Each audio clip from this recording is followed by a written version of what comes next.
Nobody changed vowels. You shifted in. Right, he's got it. This guy just met him. He's got it.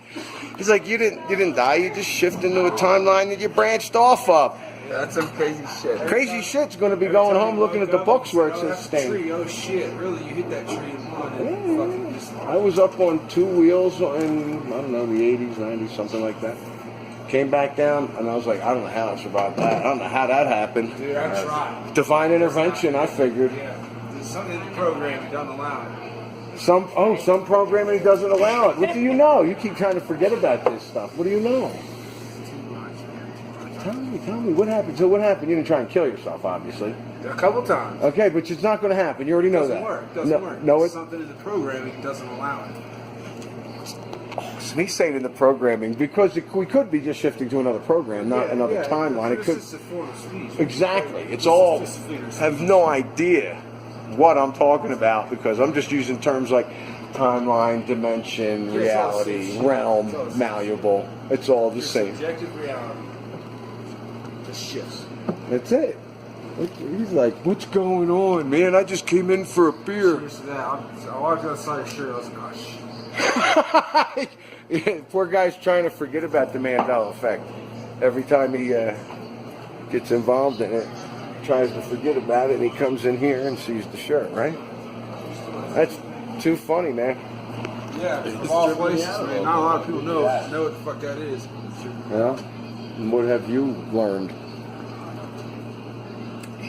Other than what it is, the first embarrassing thing, man, that was the first thing. So I was a kid making this book, so I know that's not what it is. The Mandela thing that it's named after, I never had an issue with. I always knew Mandela got out of prison. So what was the one that really smacked you in the face? The Bernstein Bears one was what opened me up to it. I started reading about it. Yeah. That's the one I remember the best. And I started reading about it, and I was like, oh man. First thing for me was I was in Mississippi, and I was looking at Jiffy, and Skippy on the shelf. I was single, living by myself. And I was sitting there just trying to figure out which peanut butter I wanted and why wasn't somebody getting sued. Yeah. Jiffy, and Skippy. Why isn't somebody getting sued? Yeah. And then I went home and they were talking about how Jiffy never existed. I said, oh, bull crap. Jiffy never existed. Jiffy peanut butter never existed. No shit. Are you fucking shitting me? I swear to God. Are you fucking shitting me? I'm not shitting No, you, dude. Jiffy peanut butter. Jif exists, Skippy exists, but Jiffy never existed. No. I ate it my whole life. Yeah, I know exactly what you're talking about. Oh, you freaking me out. You don't know about that? Oh, because you stayed away from it. I still think that Jiffy exists. Yeah, I just shifted you in a timeline where it's never existed. Capital of Sydney is... Capital of Sydney or the capital of Australia? The capital of Australia is... Okay, hold on. Did I screw that up? Did I? Sydney. I don't think it was Sydney anyway. I don't know. I don't know. I just know you know, and I want to hear you come up with... Here, you know... Dude, you know what's really screwed up? Now just go through the motions, because I know I've asked you this before. What color is a yield sign? Red and white. What shape is it? It's a triangle. Oh, this is fucked up. For the past 2 months, I've been walking around telling people it's a diamond. And it was a diamond. Huh. The other day, I look at it, and it's not a diamond anymore. It's an upside-down triangle. And I'm like, how come I'm freaking out? I mean, You must be the newcomer to this timeline. Yeah, there you go. It is... shit. Oh, you I know this one. You don't. You don't know because it changed. Yeah, maybe like 1 3/4.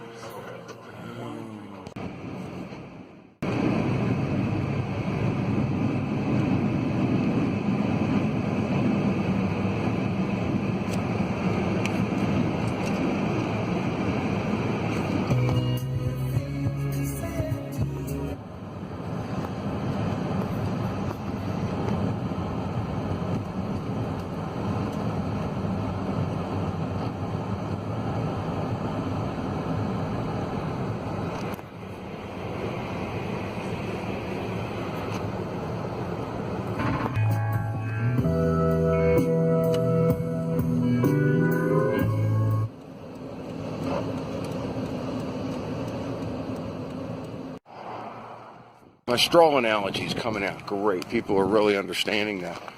I have a handful of straws, and I tell them this is a timeline with specific parameters.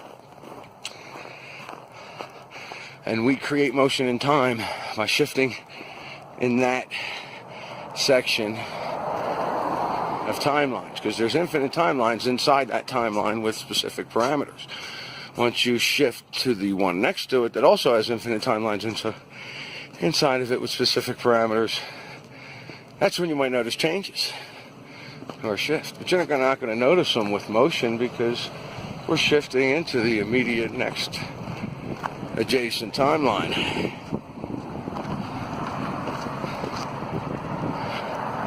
Well, I hope I get a good editor, because I know I wrote that about 3 paragraphs long. Makes sense.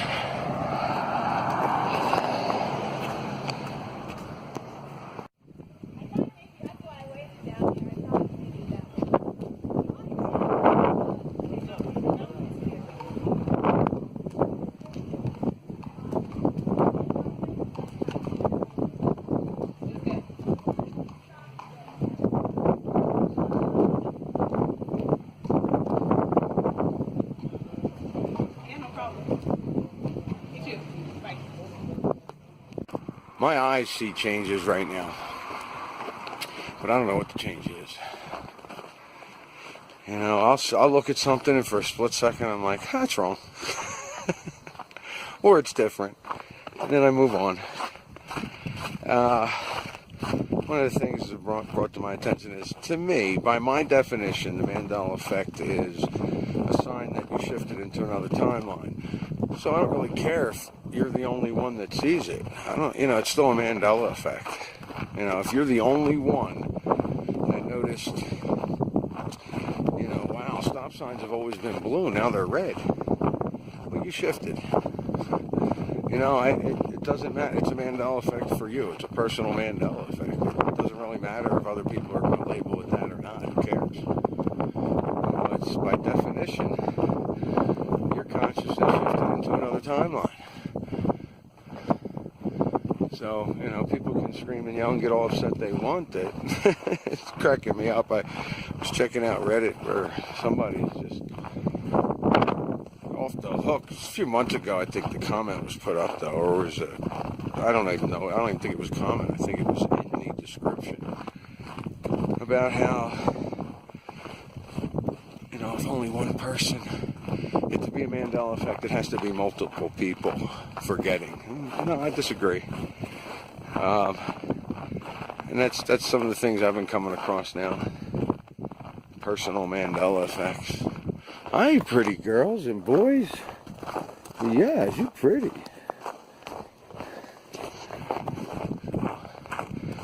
But some of the topics have been fairly deep. I walked into the store. I asked the girl, I don't even know, it was one of the new ones that I'm not really affected by. Oh, Harry Potter's scar. I gotta say it's where it's always been for me. But was it in the middle, because I'm thinking, wow, in the very first one, when I very first seen it, I do think that scar was directly in the baby's head when they showed it the very first time, directly in the center. And I can't be sure, but that's what I recall, and now it's on the left side of, the right side of Harry's head, so. And you know what, I look at it and I go, well, it don't look right, but I'm not sure about that. But I asked her, and she said exactly where it was. She goes, what, are you trying to Mandela Effect me? And I said, I haven't yet. She goes, no, you come in, you get your coffee, we chat a little, and then you go. I don't really, So I'm like, well, I gave her a couple of them. And her eyes started to brighten up because she started to understand, because I was explaining, no, there's always been 6 people in the car. And she's like, I'm quite sure there was 4. So yeah, me too. So after that, I explained to her about the whole death being a catalyst. Talked to her about the accident I had and how she's going, well, and I said, yeah, when you die, you go into another timeline and you're dying for those people so that they can experience life without you in it. She's like, well, that's sad. I'm like, yeah, you might think that at first, but when you realize Everybody is doing what they need to do. Everybody is experiencing what they need to experience. Death is not the end. It also brings up another topic. Damn, where'd the oxygen go? That I haven't touched on, but I thought about this. If I Sydney. he said it's not Sydney, mate. Does it begin with a C? No. Does it begin with a C? It doesn't begin with a C. Oh, Canberra. Thank you. Damn it. That's what I knew it. Thank you for the hint. So what you're saying is you're indigenous to this timeline? I've only known it to be Canberra. Really? Sydney was always just like the misconception. All those people misremembered. I don't think it's a misremember, it's a misconception. Okay. All right, this is where I'm doing the trivia night, and Luke's gonna host it. No, you're hosting. I'm not doing anything. You're doing all of it. You gonna film me? For sure. Oh, okay. On talk show circuit. Well, I'm excited to get the book out. I don't know. It's slow going. I've got to tell you, when I'm into it, it's great, but it makes me tired. I'm reading and I'm trying to I'm writing, I'm trying to concentrate, and I'm writing, and I'm like, wow, I really want to take a break, but I can't. I'm onto something here. I got to go. I got to keep writing. I got to keep going. I'm moving. And then I turn around and stop writing, and I pick up a book and start reading. All this stuff puts me to sleep. Now, let me ask you this. Like, when you do the stuff, you just doing it once you rough draft and you're doing your own checking and stuff, but you send it in to the publishers, then they're going to take everything from just a stack of your typewritten pages and go with it, right? Is it online? Are you sending them online copy of it, or how's that work? I'm not sure how I'm getting it to them. I'm guessing I'm going to give it to them online, and I'm also guessing they're going to edit it. That's the thing. I don't want anybody touching it that's not Mandela affected, but... Well, they'll edit for punctuation and lining the paragraphs and stuff like that, I would imagine, right? Yeah, well, I kind of got all that down. Well, then that'll be an easy edit. Just as long as they're not changing that words or stuff like that, right? Right, the content and everything, yeah. That's why I didn't want anybody touching it. What about a book cover? Do you know what you're going to... I'm looking at these other covers. I like Roy Horns. It's all black. Stash is all white with Mandela's face on it. I got Lewis here. Looks like, I want to say, Aztec kind of art. And the alternate Mandela effect looks like brain activity. And I got an hourglass on the journal. I think I've come across a pretty big Mandela effect for the younger crowd. Morning. Best day of my life. We're going to test it out a moment. Whoever's working behind the counter today. I am. All right, Liz. Hi. Blues Clues. You remember that show? I do remember Blues Clues. Yeah. There's a Blues. Blue has a friend. She's pink. But Blue is a boy. Or Blue is a girl, and I can't remember her name, but... Her name is... His name. Okay, I'm going to give you her name, and you tell me if it's correct. Her name is Chartreuse.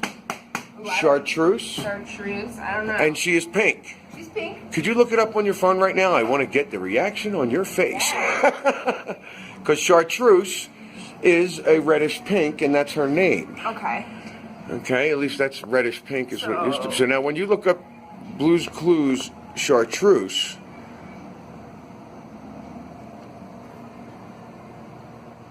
How do you spell it?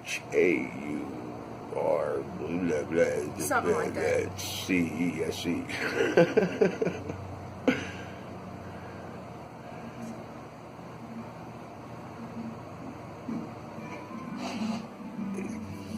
God, are you using a typewriter? God. I know, right? Okay. Blues, Images. Chartreuse. Blues Clues Chartreuse. I could have paused. Is it green? Right? You said she was pink, right? Yeah, she's magenta. Now she's green. She's So- always been green. What? Green? Wait. Let me see this. You said she was pink, and I have to agree, but it's not like I watch the show every day. I think I got the Mandela effect for the younger generation. So there is a blue puppy, and I just looked up characters now because I need to investigate more. This is not. Well, there's a pink So puppy, yeah, there's Blue's Clues characters. and her name is Chartreuse. That's the key. So there was a magenta. There was a dog called Magenta? Mm-hmm. I don't remember that. I know there was a dog called Chartreuse. I don't know. Maybe it was. What is So the magenta blue- would have been What is the pink. green dog? Green's favorite color was brown, and periwinkle. Dude, this is so confusing. But the little girl's name was Chartreuse, yeah? This is the Green Wild's Greenhouse Speakeasy. Not to be confused with the Scarab Performances Speakeasy.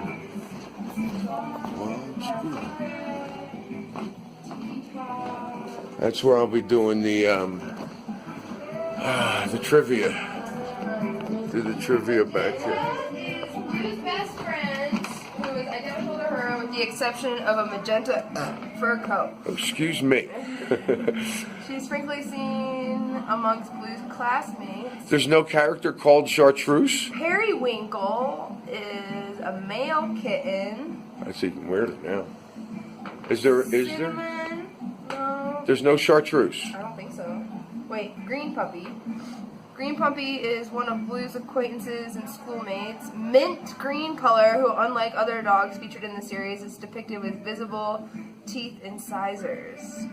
She communicates through low barks. Doesn't say Chartreuse. Doesn't say a name. Doesn't even give her a name. Orange Kitten. Wow. Purple Kangaroo. Plum is Periwinkle's best friend from the city. Winona. Miss Marigold. Gingerbread Man. No Chartreuse. That's strange. I guess I'll find out when I post this. I'll take a 20-ounce Absolutely. usual That's weird. caramel latte. Do you remember Blue's Clues? That was. You do remember Blue's Clues? You loved Blue's Clues, but you can't remember the pink dog's name? No, I was super young. I didn't really. I knew Blue. Fa showed up for me in 2015. First time I ever seen it. Don't know. PHO. Fa and some numbers. I don't know. I mean, I went out and ate Chinese, and I've eaten different cuisine, and I don't know what I like and I don't like, and bone soup. Oh, come on, man, that stuff makes you feel so good. So, but not eating meat is okay. The broth is fine. Right now, it's this bone soup, and you're getting all these proteins and that stuff that we need.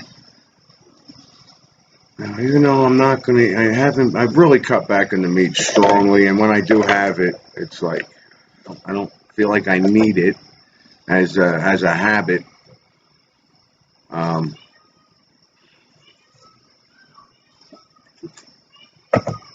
But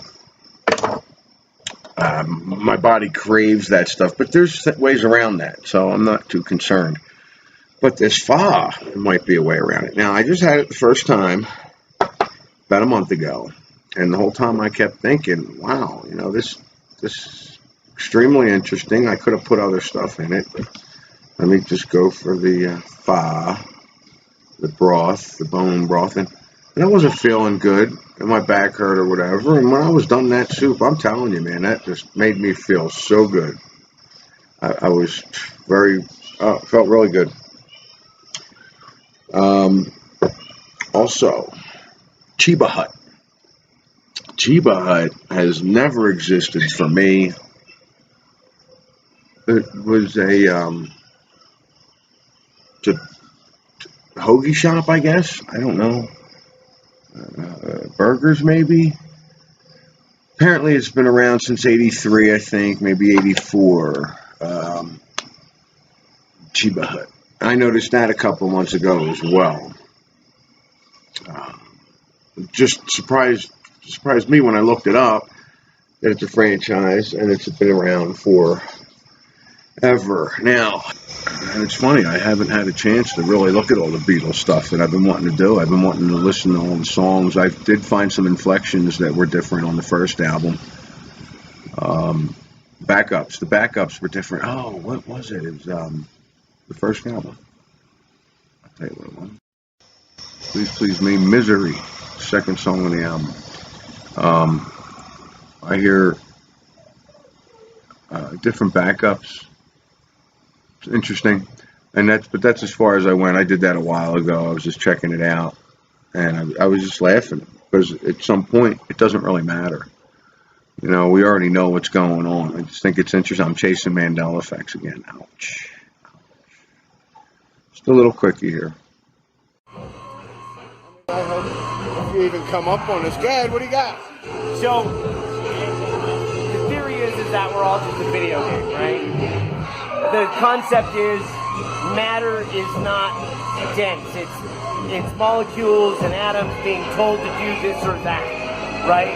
And there is no density. This is here because there's all these molecules saying, here I am.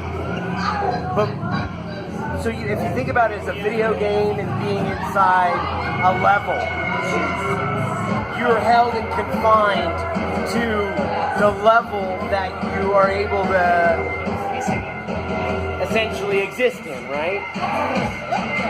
But if you look at video games these days, they have all these multiple saves where you can start at the beginning and you can go these different branches, right?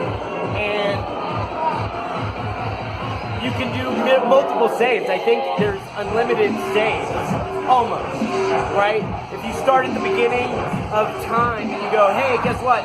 There's 12 different variations that we can go. And you save at each of those variations. And from each of those variations, now you have 12 possibilities.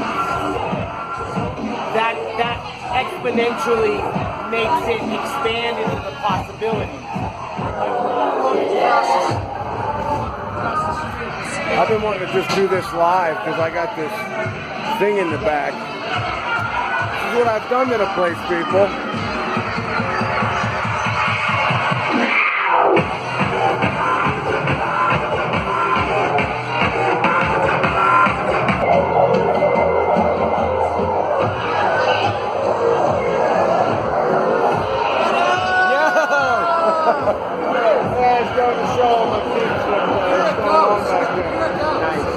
Ghost? I don't think any of us really are here.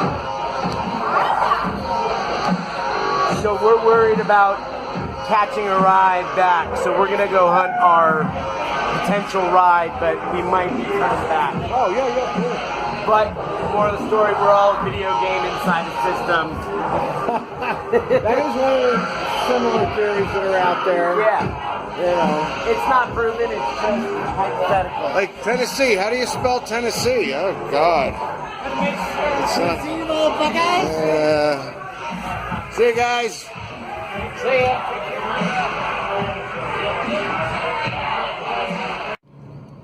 This is really notes from my book, things that I need to get through. Because while I'm writing this book, you know, I've noticed I'm doing a lot of soul searching. And I'm realizing, you know, a lot of the things I'm talking about in my book, you know, I'm writing through it, what I've said quite a few times in videos and stuff. And I'm realizing, yeah, it's true. This, you know, I'm doing this for me. I'm listening to myself, and it's like, for instance, I had this urge, this desire to be in a relationship.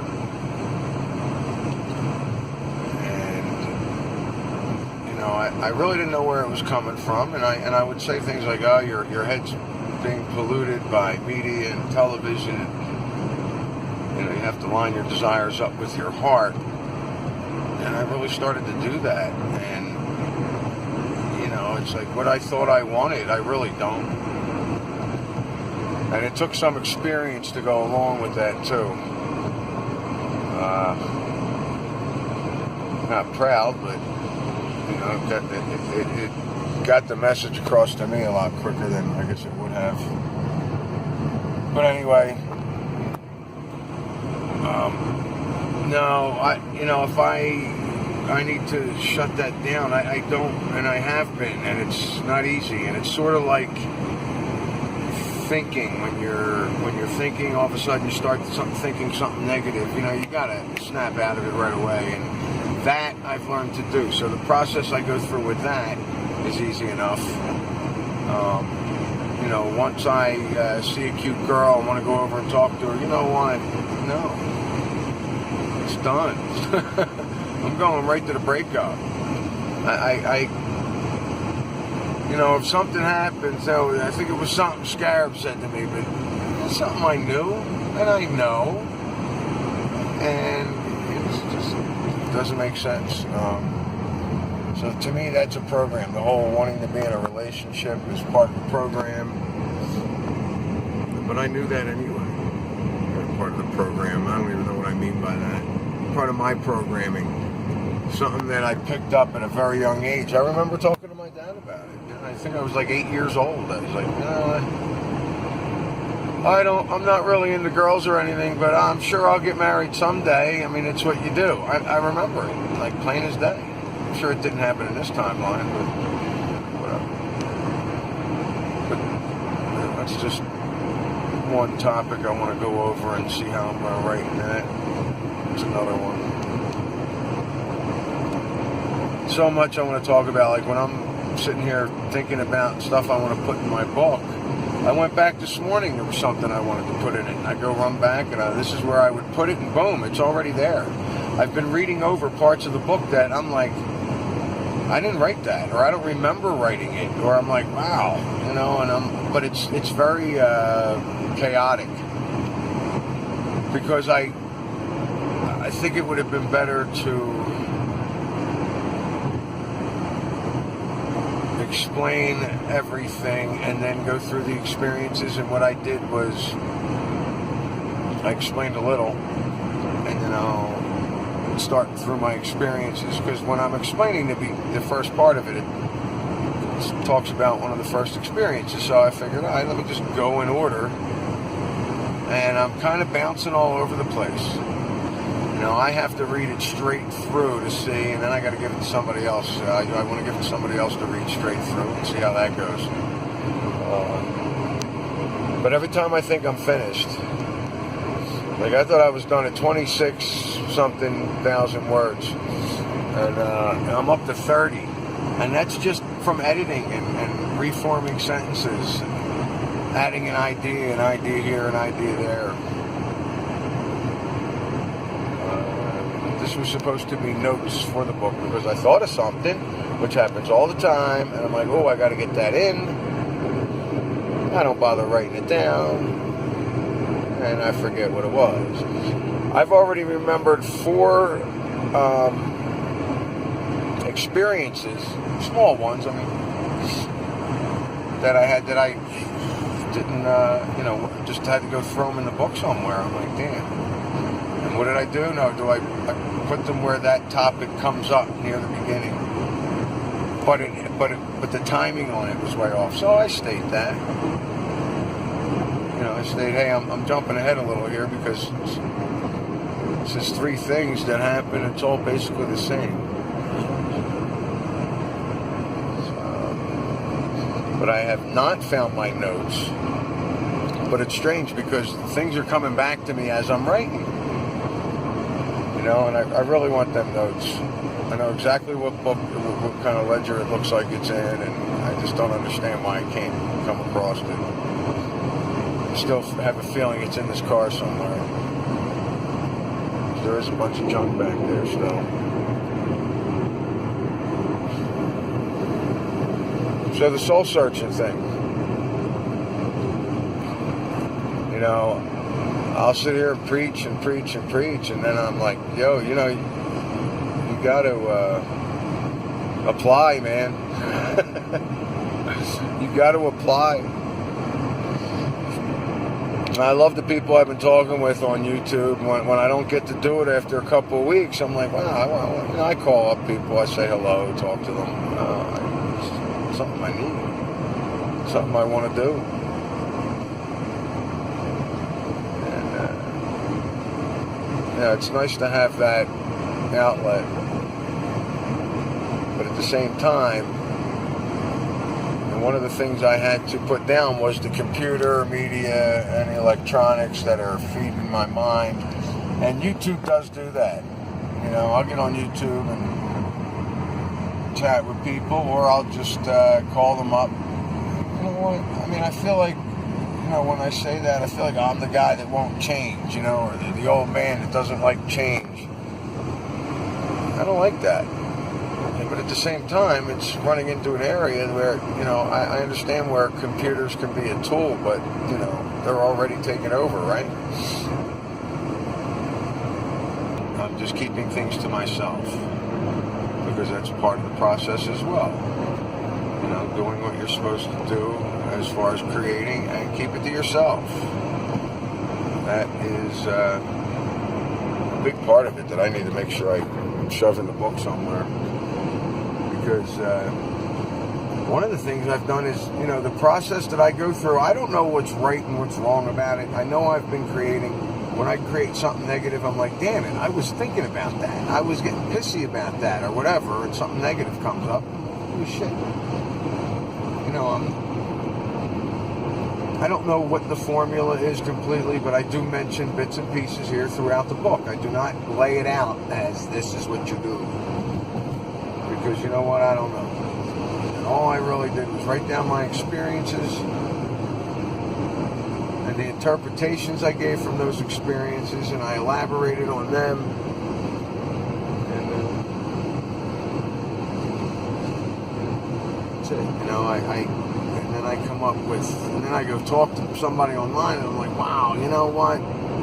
I need to get that in my book, because it is a theory, it is a possibility. And there's other things. I'm like, I really didn't want to go through all the whole explanation on the Mandela Effect. I feel like that's a cop-out. You know, let me gain 10 pages here, and I can explain the Mandela Effect. And I'm going to be explaining how I'm thinking in the book, I'm going to explain how I came into contact with the Mandela Effect and everything, but I do need to kind of explain what it is, you know. So I briefly jump into it. Maybe a paragraph, and then get away from it, and then I come back later and get into where the name came from. And now, personally, I don't think it's a great name. I really think it was. I got to remember to finish this in my book, because I did not complete this thought in my book. But the name was planted, Mandela Effect, because of a mandala. You know, the mandala is a continuous circle that changes, and I really think that was the name Mandela Effect was planted. It's also come to my attention recently that what I really feel is happening, I've said quite a few times, it's a big theory of mine that it is natural for human beings to shift their consciousness through time, to create space, to create motion and time, to create. And I think it's also been messed with. You know, I don't think it's any one thing. Thank you, Noble D. I think I reworded the sentence in the book, but it's not any one thing. And I've said something similar, like, well, you could put this theory inside this theory and it all works, you know, and then you can put that inside this one and it all works. I don't think it's the same exact idea here, but I don't think it's any one thing creating Mandela effects.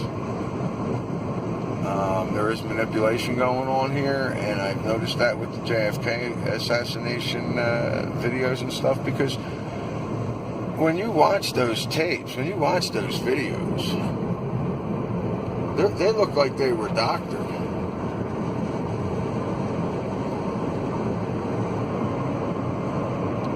Yeah, the video looks manipulated when you actually watch the video, okay? And it also looks like there's some pictures where Connolly's wife is superimposed in the picture and stuff like that. So, and we were having this discussion, like, why, if that was a manipulated shift, why would they doctor with it? No. What if we actually shifted and that was the reality we shifted into, and now they're making it look like it was fake by doctoring, by messing with it online, by putting all the cheap tricks, you know, online. So when people look it up, it doesn't look right. You know, why would they do that if they were trying to? So it's so intricate, so intricate.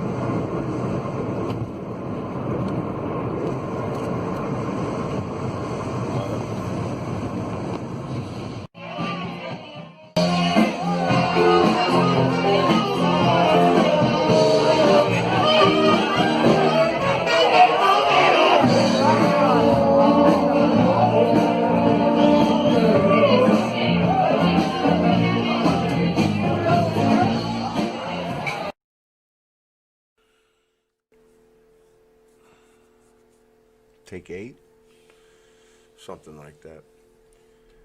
All right, what I'm going to give you here is a number of videos. I think there's 5 of them that I recorded in December. And what they were supposed to be was things that I wouldn't normally talk about, things that I would kind of shun away from because, you know, I know it would have upset people and it might have, you know, move the apple cart, shake the apple, empty the apple cart. I don't know, whatever that saying is. You know, rock the boat. And you know, that's just stupid of me, you know? I mean, I need to come out with that stuff. I need to articulate exactly what I'm feeling, not beat around the bush. And it's not that I'm not saying what I want to say. Sometimes I omit stuff. So anyway, this is what this was going to be. Back in December, I started videotaping all these. Just I'd come up from work and be bored, wouldn't find anything on YouTube, and I'd say, oh, you know what, let me do a video. And I'd just start rambling. And some of them came out really good, and I never put them out. This is going to end up being about 2 hours long. And it's me in the dark, I think, most of the time. I don't know, sometimes I think I flick the light on. And, you know, I'm talking about things that, like I said, you know, it's, you don't want to rock the boat, so I kind of beat around the bush on things. And I just come at it here. And the other thing is, you know, when I'm looking at these things, I realize, even though this was a week apart, or this video was a month apart, or, you know, I mentioned the same thing. You know, I kind of sculpted a little better, I think. But I do bring up the same things, and so maybe they're important. But, you know, to me, it was like when I was doing this, it was about putting out truth, and what was truth for me. And I noticed around me now, even like this was a terrific shift for me. Whatever we did in March, whatever that shift is, whatever, you know, the exercises I did in there were I wouldn't say perfect, but really, you know, things are really going well, and it was a really pleasant shift. I don't know how else to put it. But I've noticed other people having a really hard time of it. It's because the truth is coming out, and I can see it. I can see the truth coming out. And I need to hold my tongue because I'm behind a bar and these people are drinking and their lies come out and I'm standing right up to them. I don't need to be doing that as a bartender. I don't need to be doing it, as a friend, yeah, you're supposed to. But I don't really know these people. I don't know how stupid it is when, you come up to the bar, you ask the bartender, hey, do you like cocaine? How stupid is that? Even if I did, no, I don't. And sit here, the cops will be in, you can ask them. That's what I want to do. But I don't, I'm sorry. I'm really sorry, but probably shouldn't ask the bartender, about cocaine and other drugs like that, other illegal drugs. And, well, I'm not asking you for any. I'm not asking you if you want to do any, or if I'm asking you if I want any. I'm just drunk and I just want to talk about things and that and you want to talk about cocaine? Yeah, because I'm not into cocaine, and so that's what you want to talk about because you ain't into it. But this is the conversation, not verbatim, that I'm having with this girl. I'm coming out with it like, woman, stop lying to me. This is ridiculous. So how's it go? So the guy next to her is hitting on her, and he's all like, "Well, she can say whatever she wants," he says. And I said, "And you know what? You two can leave. You don't have to stay here. I'm not kicking you out, but you just don't have to stay if you're not happy with what's going on here. But if you mention illegal drugs, no, you're not going to sit here and talk about it. You're not going to do them here." And normally, I'd have been like, "You can leave," but they were fine earlier, except for, well, the dude wasn't. But and that would have been my opportunity just to get him out. But I was like, "No, whatever. You're not really bothering me. Just don't bring it up again, whatever." Well, how about if I bring up mushrooms? Mushrooms aren't like, what did he say? He said they weren't illegal or something. And I'm like, man, you know what? This is just going in the wrong direction. I'm not dealing with this, So as they were walking out, the cops were coming in for a walkthrough, and they were dying. Anyway, that it's the truth part, She tried everything she could to tell me a lie, and I'm just like, but I need to bite my tongue when I'm behind the bar because I'm coming right out and going, "No, you're a liar." But that's what these videos are that you're going to be looking at now. And I'd recommend, 2 hours, that's about what it's going to be. So I'd recommend taking breaks. But, it's almost like my book. When I started to read it, to go over it, I can't put it down. And I'm like, wow, this is good for me. But I don't know. It's a different situation. I don't know if it matters that I wrote it, that I'm like, yeah, I'm really enjoying this, even though I'm tired of looking at it.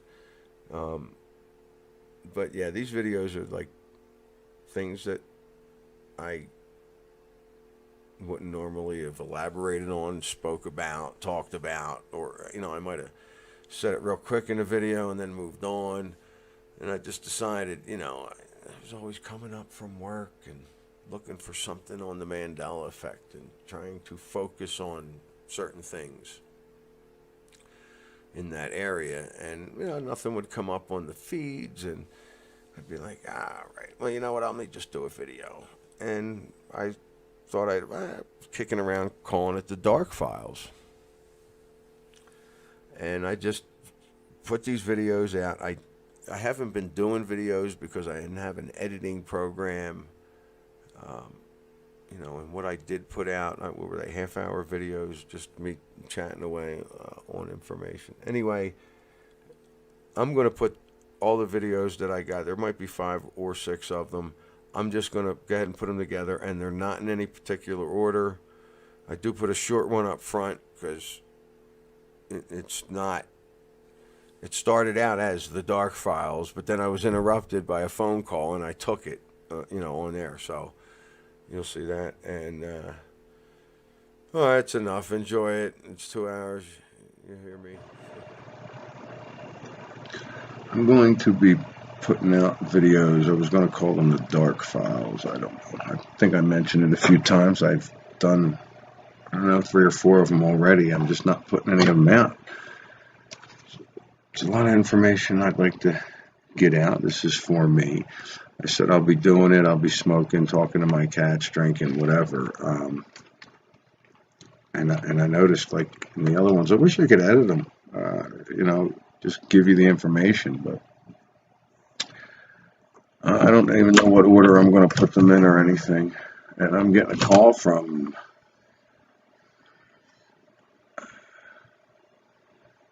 Hey, what's up, my brother? Hey, what are you doing, man? I just got done reading that book, The Mandela Effect Ascension. Yeah. And I just started a video. I was going to, and you called, so you're on again. Oh. Yeah, right. I had the phone sitting in there by the bed, and it was on the charger, and that's why I didn't get to it in time. You woke the wife up. She hollered. She said, Susan was trying to call you. Oh, God. No, I didn't wake her up, did I? Yeah. It's 4 o'clock in the morning here. Oh, shit. I'm dead. I'm in trouble. I was already up, so I'm already up having coffee. Oh, okay. Well, send her my apologies, please. Oh, man. Dude, I'm calling.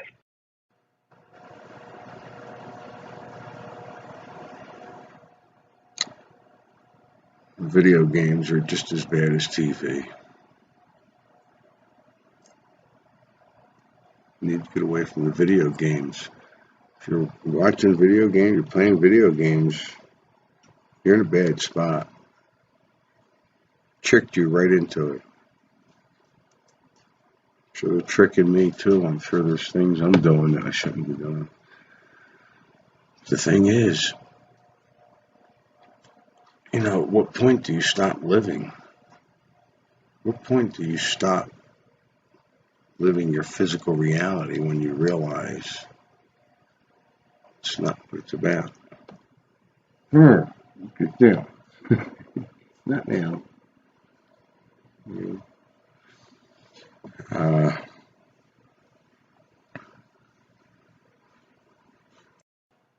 Wherever you're putting your perception, wherever you're putting your focus, whatever you're concentrating on, that's what you're going to get back. Now, I'm talking from experience. I mean, and I want to give you examples, but it still doesn't matter. I could sit here and tell you, yeah, I woke up, had a piece of toast, had some coffee, went and did the mail, ran some errands, having problems, what, the hot water's not going well in here. I could go through all that, but, I also have memories of stuff that I know didn't happen. Okay, and this does connect because I have a memory of Hillary being president. Okay, but I know it didn't happen in the timeline I'm residing in now, and I know, is it a dream? That's what I'm trying to, was it a dream? Was it a dream that I had? I shifted into this timeline and had a dream that Hillary was president. I mean, it could be that, because I know she wasn't president. I know she wasn't president, and we went to war three days later. I mean, wait a minute. If we did and got nuked and we all died, if you believe in nukes, then we all shifted to another reality, to where Donald was president. They're all actors anyway. They're all playing parts to do what they need to do, no matter what their real feelings are. They're going to play it. They're going to play that part. So, I say, oh, I like Donald. Look, that's not because he's president. The guy's been following me around my whole life. Who did that? Me or him? For me, it was me. It's about your focus.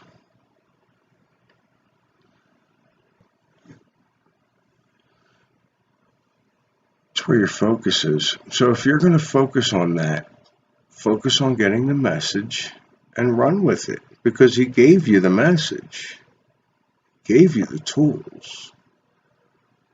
I really don't think the message was, hey, I'm going to come back and do it for you. You need to do it yourself. You need to put the effort out to do it yourself. You need to stop focusing on people, presidents, gods, events, television, what they're telling you on the news, video games. Did I mention video games? Video games are just as poisonous as watching Netflix, the news, TV. When you watch those things, you put them in your focus. So if you're not focusing on that stuff, at first it's going to be like, oh no, I can't watch the news. Well, guess what? You're still focusing on it. When you're saying, oh no, I'm not going to do this. I can't do this. Oh, I can't eat meat. Look, I'm not doing myself any favors by walking around going, look, I don't want to eat meat. I can't eat meat. I don't want to eat meat. And then have a piece of bacon. The bacon didn't matter. I'm sitting there bitching that I can't eat meat for a week and then go have a piece of bacon. It was the week of me focusing on it. That's what that was. I mean, I focused on not eating meat for a week. Well, I wasn't focusing on not eating meat. The sorrow of not being able to taste a piece of bacon. I mean, that's what it was. That's where I focused. What did I get? I got meat. It's about your focus. I'm saying these things through experience, but I'm not perfect by any means. I'm guilty of a lot of these things I'm talking about. Otherwise, how would I even know? I do believe, I was talking on the phone with a couple of people, and I've said that I believe there's some kind of shift going on between the 23rd and the 27th. I don't know if I've mentioned it on the previous video or not. And I was focusing on specific, I have everything running straight. I'm looking, okay, I got the money going good. I'm checking payroll. Everything's going well. It's good. I go downstairs in the afternoon, just walking down to go get the mail, which I never got. And it was mobbed. So I had, so I jump in, I get everything straight. Got to come back. I got to start work tonight, so I come up, I relax, I go back down. Everything was fine when I took over. I came up, I relaxed, slept, went back down. I got called down early because a 20 top walked in. It was very strange. I mean, I've run into people like this before, but not 3, 4, 5 in a row. It was all about them. They needed the attention. It was awful. It was awful because there was a wife and a husband and 2 boys, maybe 5 and 6. The boys are like, yeah, we'll have water. Father's like, yeah, I'll have fat tire. And she's like, you boys better stop it. Your father's tired of this. You want soda. Kidding me?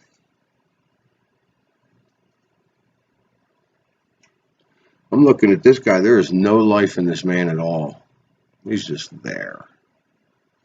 That whole group was her. And I just keep. I'm thinking about it now. It's weird because now I see how she kept trying to grab my energy. She couldn't get it. And she kept touching my arm, and I just let her do it. I was like, yeah, whatever. And she's like, yeah, you're so great. You're so great. So listen, what can I get you to drink? The boys want water. No, they'll have soda.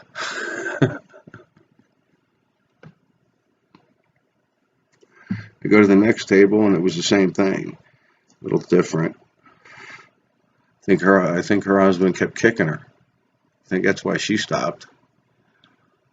The salad should come with bread. Why doesn't the salad come with bread? I had to have a 10-minute conversation with this woman why the salad didn't come with bread.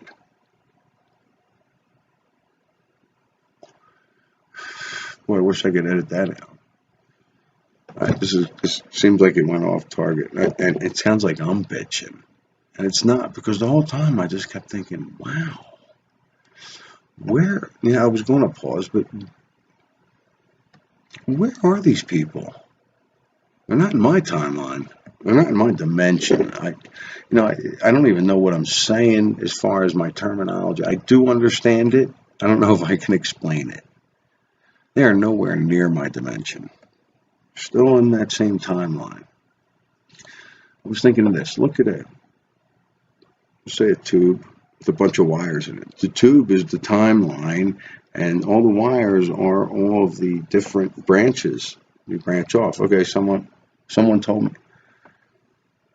Was it Guy Fawkes? I think you're talking about branches. Branches. Think of a tree. Think of a tree. Well, I'm easier with this tube thing and a bunch of little wires inside it.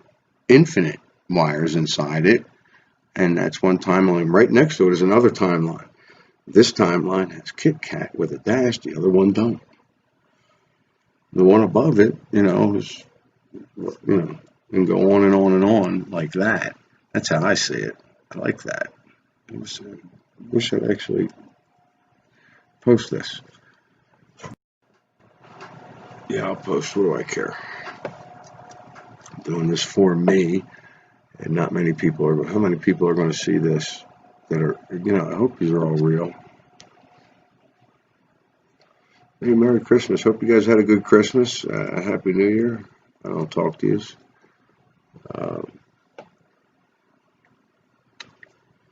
Enough of that.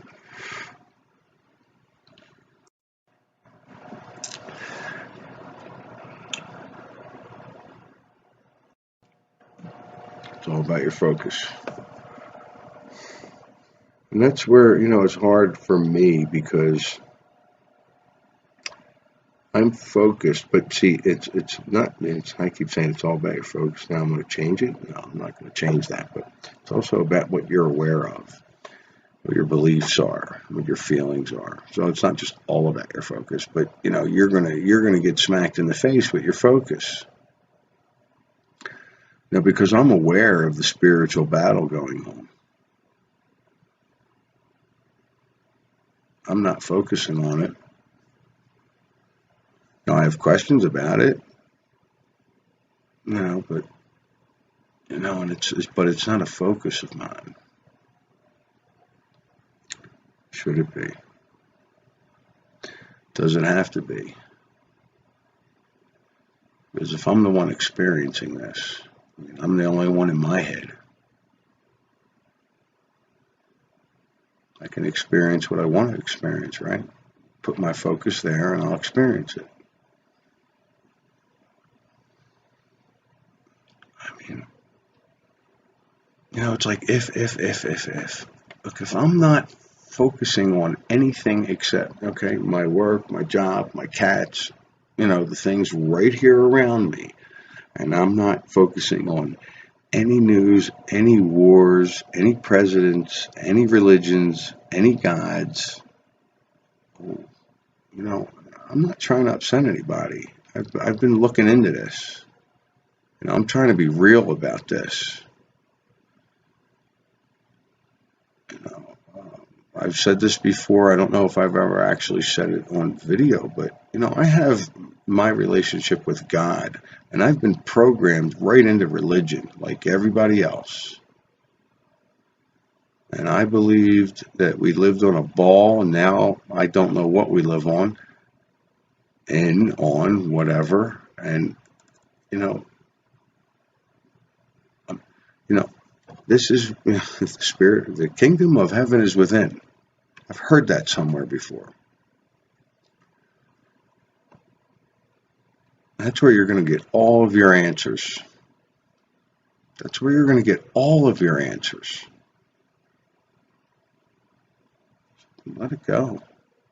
Look within. You got to look within. Don't listen to me. Don't listen to me as far as if it ever sounds like I'm telling you to do something or to believe something.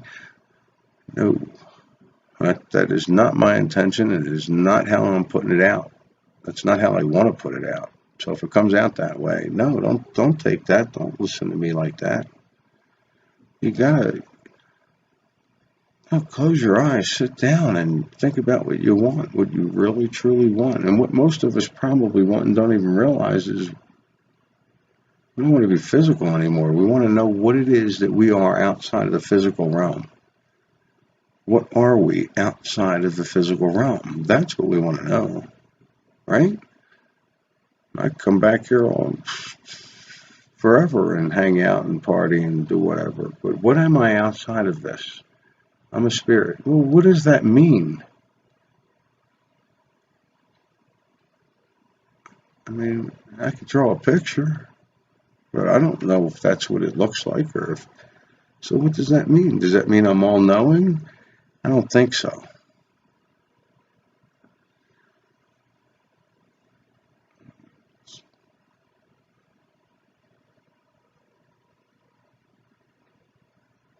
So what happens? I mean, at some point, at least us that are affected by the Mandela Effect, see the changes. See, to me, and I'll go here, to me, I think, yeah, eventually there's a point where we need to get out. But while we're here, knowing we can't die, and that I can at least guide myself into what kind of physical experiences I want to have or I desire. You know, I tend to think I want to create. I don't want to get out just yet. I don't think I'm in a trap just yet. I don't like what I'm hearing about government and religion and all the bullshit. I don't like it. So I don't focus on it. You know, I'm focusing on creating. That's what I've been doing. But recently I've been having conversations with people where their focus is elsewhere. And it is with religion. Or following other beliefs or following things that have been told throughout the ages that, we went to the moon, right? The Earth is a ball flying through space, right? They're all traps.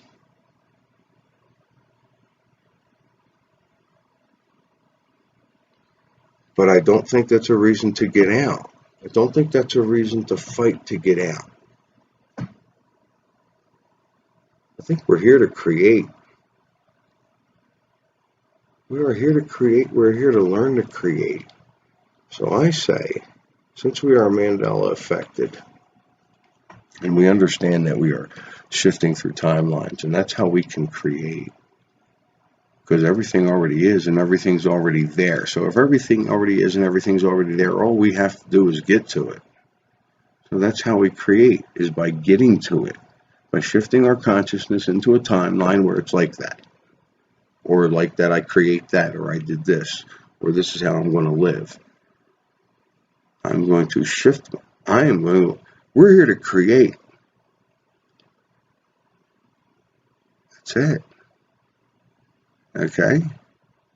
And when you think you're done creating, you can shift your consciousness into a timeline where you die and you go back to the dimensions.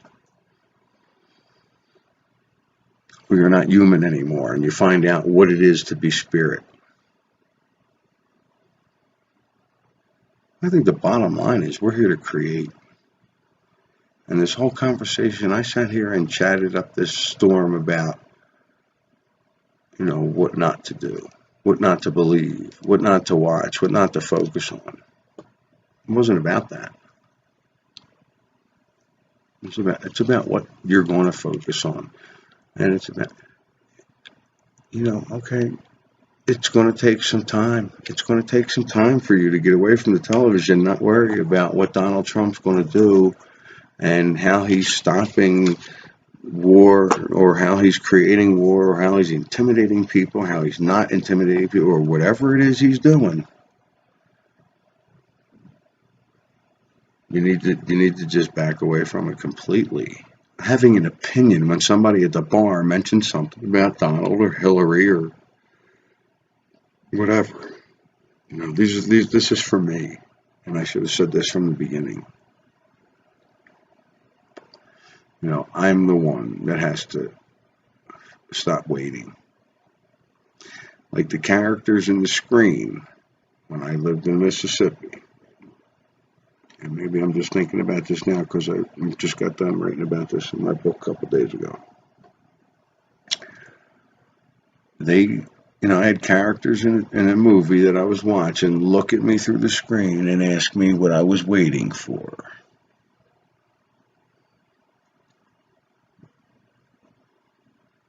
So now that and now I feel like, okay, I got this, I'm creating, and I can manipulate,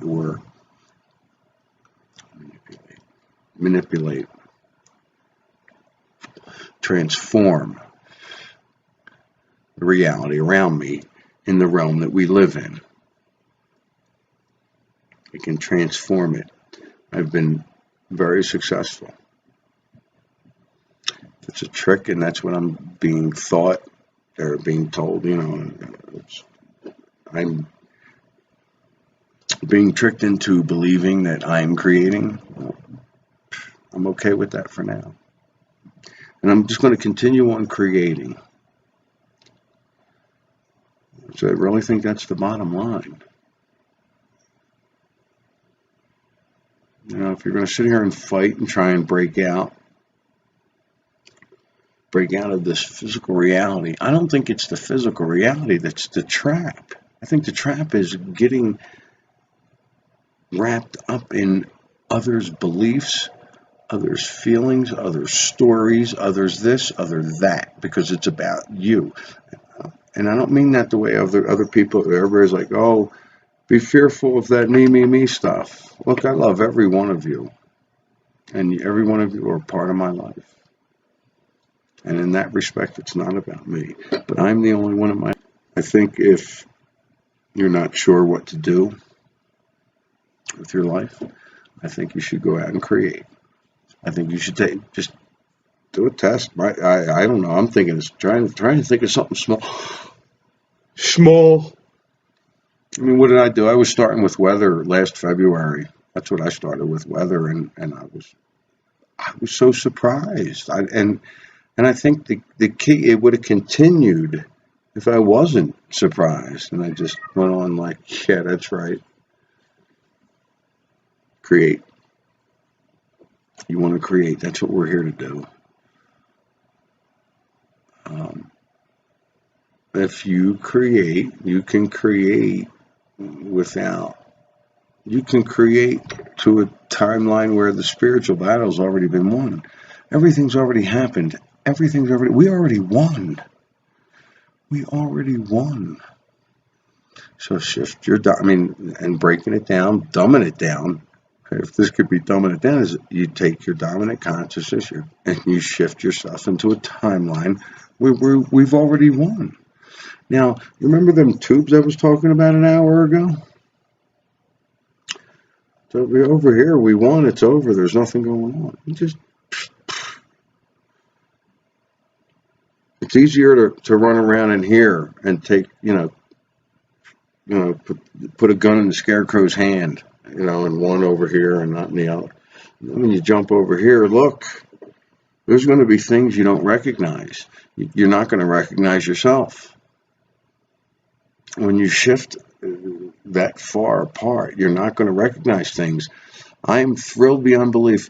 I've done a video a while ago.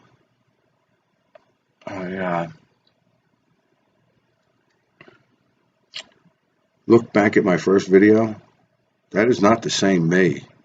But I mean, not even close. And it's funny because I look at it and I'm like, well, it's fun. I remember watching that and I said different things. I remember watching it and I said those things 3-4 videos later. And then I'll go back to it later and I'm like, wait, I said all those things in the first video. The only reason I even did a second video was because I think I missed things, but they're there. But that was in another timeline. That's where my dominant consciousness was in another timeline. And I was doing things a little bit differently. But they were all within that main timeline, I'll say, with all the little wires in it that are infinite amount of other possibilities. But if you want to shift away, see, and this is probably, to me, this is like, oh my God, the earth is flat. Well, who cares? The physical reality is shifting around you. They don't want you to know you can create that because now you're going to shift right away from them where there is no, it's going to be way different. So you might have to shift your way over slow to the point where we do win. Go ahead and do it linear. We're learning how to shift now. At least I am. And I know a lot of you are trying it and a lot of you understand what I'm talking about. So shift from this timeline to this one, and then to this one, and then to this one, and instead of going from here to here. And there's infinite possibilities in each one of those timelines.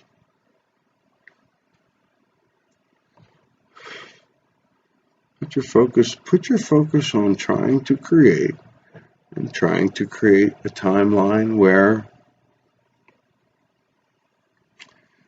we're all hanging out going, oh man, we did it.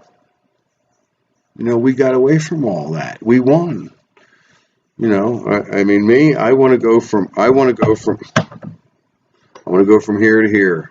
Look, I had a beer and a cigarette in my hand when the orbs came down and told me not to eat meat. So, whatever. And these don't bother me at all because I've projected that in my head when I was a teenager. Cigarettes don't bother me. I do want to stop smoking. I don't smoke a lot. And it's not even the money. It's like I'm putting smoke in my lungs. Hello. I'm putting alcohol in my brain. That's just stupid. And pot, take a hit. I mean, all of it's traps. Every one of them. Because these things are going to, like cigarettes, actually keep me in the moment when I'm thinking about it or focusing on it. You take that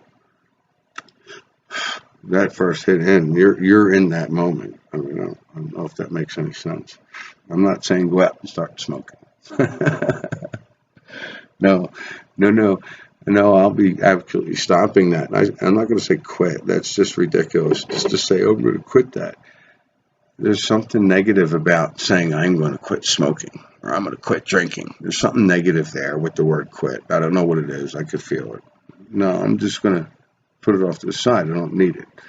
If I want it, I'll have one. But there's going to be a point where I won't be smoking at all, drinking at all, smoking pot at all, because there are traps.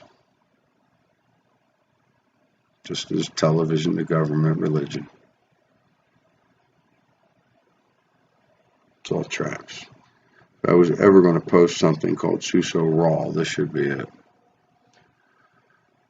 Because I've been having if I'm going to have any battle recently, it's do I create, since I know how I can adjust, manipulate, use the information that I've come across through the Mandela Effect and other experiences.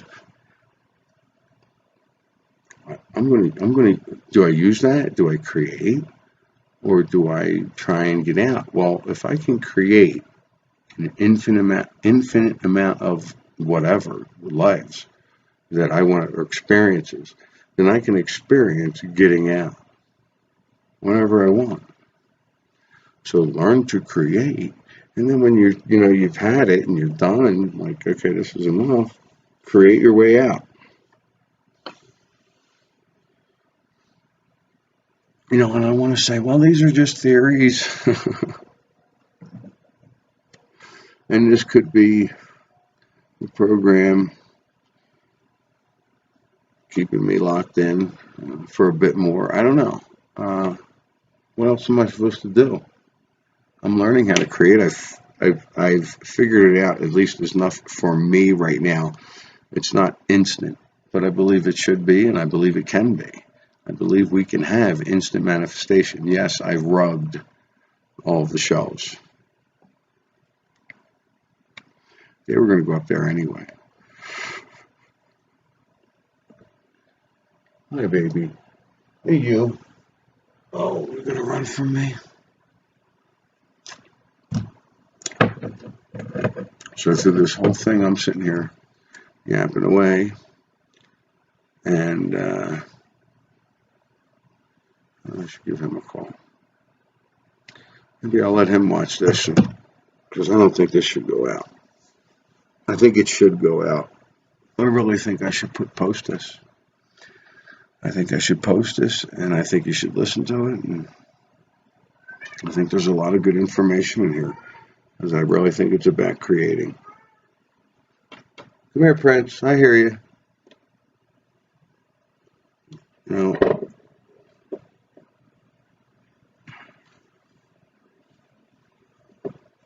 and you know what that means? I'm going to go ahead and finish my book. And maybe this will be the last video I put out, because I need to separate myself from this to create. Because if I'm going to sit here and focus on this, that's fine. I can talk. I can notice Mandela effects, and I can use them as signposts that I've shifted. Whether it be, you know, oh wow, you know what, that used to be blue and it was red. That's, I don't know how much of a shift that is, and how many people are going to actually notice that. Because there's 6 lines, and it started with red, now it's starting with blue. Or, you know, I mean, how many people are really going to notice that? You know, if you're aware, you're going to pick it up, but you're not going to know why. But if you're aware and you're shifting, and you know you're shifting, and you're doing it consciously, you're going to say, hey, I shifted. Cool. Maybe I'll go home and I'll be able to have the prime rib instead of the lobster tonight. I don't, that bad analogy. You know, maybe I'll get that job. Maybe I'll be able to create that easy life I want. Because I've been doing just that. I mean, and it's funny because adjust your desires. Understand that a lot of your desires are based on what media.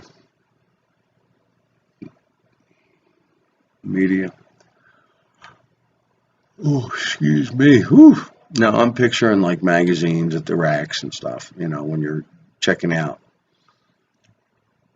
It's, you know, you'll have a desire, and then media or whatever you're taking in, whatever magazine you're reading, or whatever news you're watching, or whatever, you know, actress you like or actor you like or whatever, it's feeding into that, and then your desire gets twisted. And you think this is your desire, and when your desire is really here. And so you need to, what I've done is dumbed down my desires. I've broadened them. I didn't make them so. I'm not making. Yeah, I'm not. I haven't made them so specific. It's you know, you make it specific, and it's going to retard it. It's going to mess up your desire, because you're being specific because of what you watched on TV. Okay, so, you know, as a test for me, and I think I can go further with this, and that's, you know, I kind of stopped there because it wasn't something I was focusing on as far as figuring out how to create. But yeah, you know, what I've been doing is, instead of saying I want to run a casino, now I'm saying I want to run a business, I want to run it properly, and I want to run and sustain it. That's, you know, and that's what's happening. That's happened. Um, there are other desires I thought I had, and you know what? I really don't want those things. There are things that I really don't want yeah, there's things there that I want, but it got so retarded from media, and I thought I wanted this, and now I'm realizing I need to broaden that out. I need to take that and go, whoa, okay. I don't want all the specifics. Not too concerned with this video because I really don't see it going out right away. When it does go out, I'm pretty sure I'm done. Because I really want everybody to get rid of everything. I want you to, everything except what's in here. Go to your heart and create. And I did it in my book, and I don't know how descriptive I'll be here, but after you're done with that desire, after you're done at broadening your desire, dumbing down that desire, make it not so specific.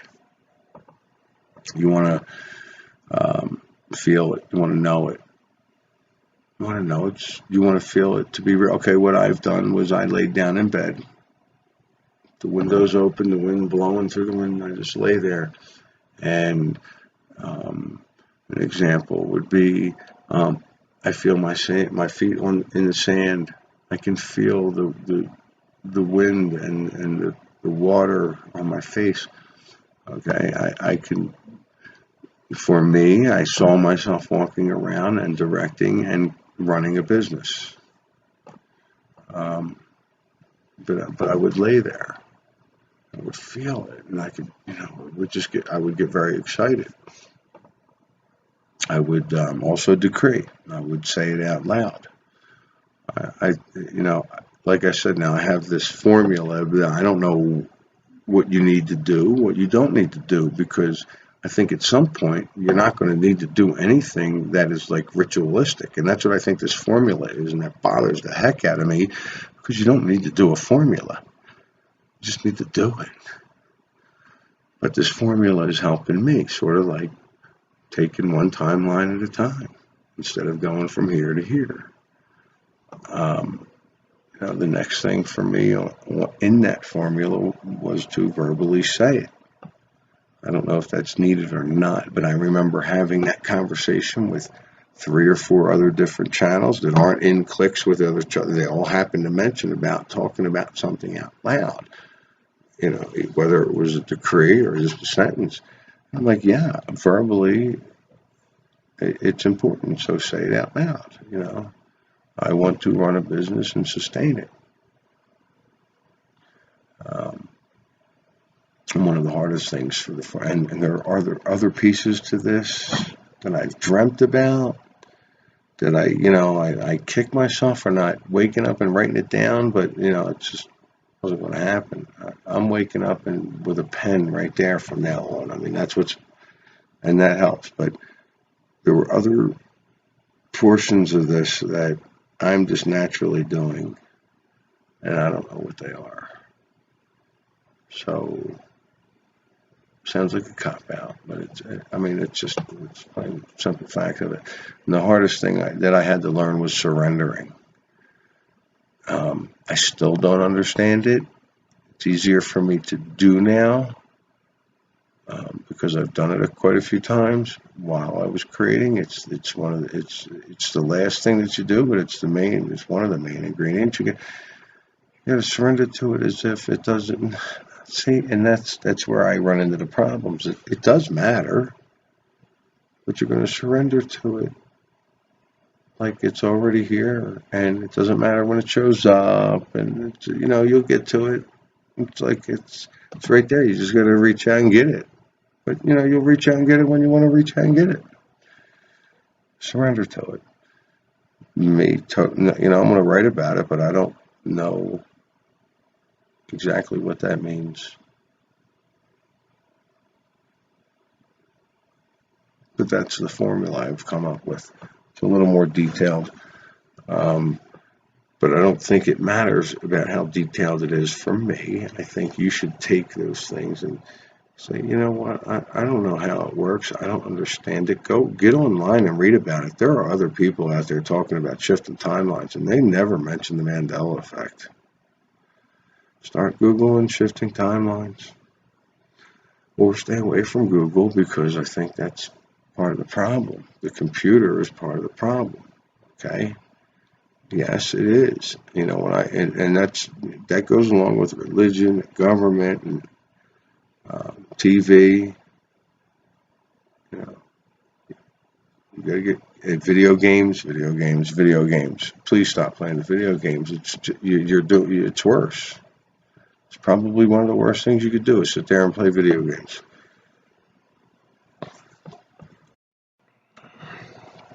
Get out there and create, people. I'm very excited about this video, and I can't wait till I put it out, because when I do put this out, things are really going to be rolling for me.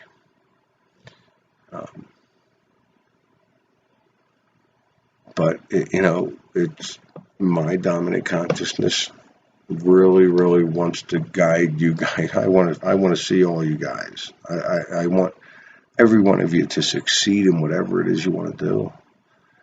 And I mean, look, my suggestion is to create, but you can also try and figure a way out. But I think, well, it doesn't matter what I think when it comes to that. I'm creating. That's what I'm going to do. That's what I'll be doing. Today is December 28th, 2017.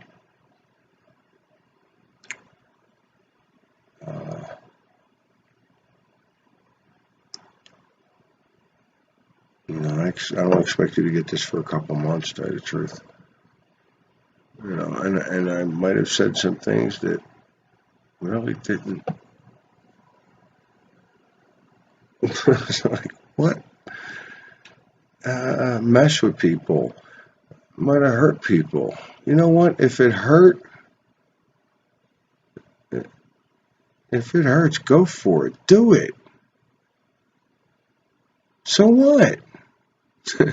So what? There's nothing more powerful than you in your head, period. There's nothing more powerful than you. If you're afraid to do something, well, that could have hurt. If you're afraid to do something, you're giving your energy away to something else. And if you're worshiping something, you're giving your energy away to something else. And if those beings that you're worshiping are benevolent, they really don't want to be worshipped. They want you to figure it out and get it. And do what you got to do. Right now, I think I got to go play with my cats, or they beat the heck out of each other. She's staring him down, boy. Prince. No. Hey, this has been fun. Keep thinking I want to go. I've been wanting to shut this down for a half hour, and the things I've said in it are real. And that's, and I'm a little ashamed of myself for not putting it out right away, because I think it would help a lot of people right away. If you listen and you don't get mad and you don't,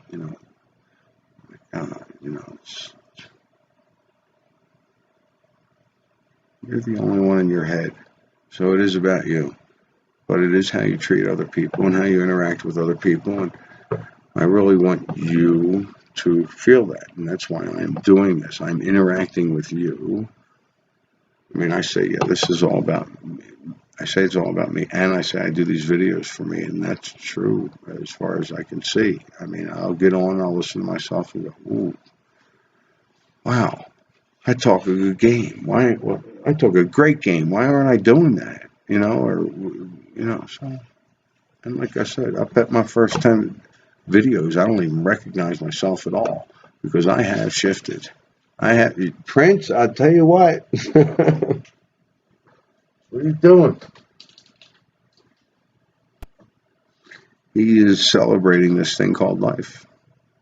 Well, And that's the other thing. I'm sitting there saying, no, go ahead, create. Don't try and get out. Well, Prince changed it from celebrate to get through this thing called life. So how do we get through this thing called life? And I think it's to create. That's how we just start creating. That's how you're going to get through, because that's how you're going to figure out how to get out.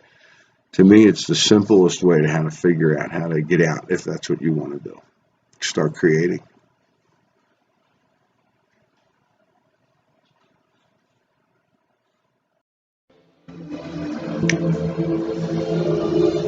Let's do the dark files. Music's not going to work.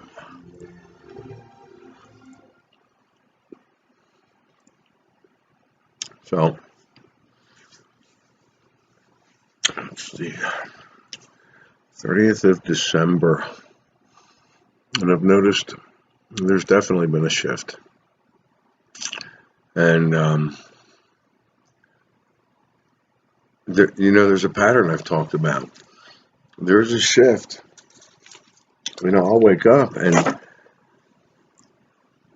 it's like, oh, things are really going bad, and this is not. And then, a few days later, everything's better, a lot better than it was even before that. And that keeps diminishing. I mean, last time it had nothing to do with me, but everybody around me was having a rough time of it, or was. But that is continuing. I mean, I still see people around me having a rough time, especially being behind the bar. Where are they going to go when things are tough? So, I definitely have felt a shift of some sort myself. I've noticed changes.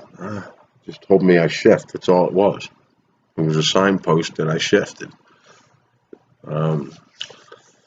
There's a couple of things. The Bermuda Triangle has moved for me, but I can't say where.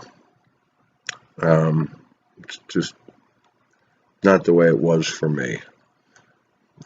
Even if it moved a little bit, it just wasn't for me. It was never off the coast of Florida.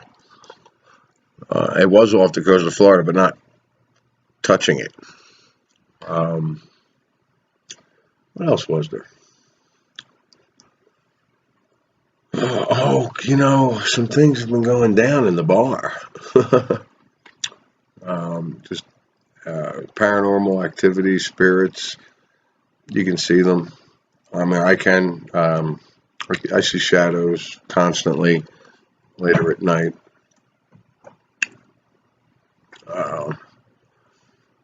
There is a lot of activity, and I heard something else where there's stuff going on.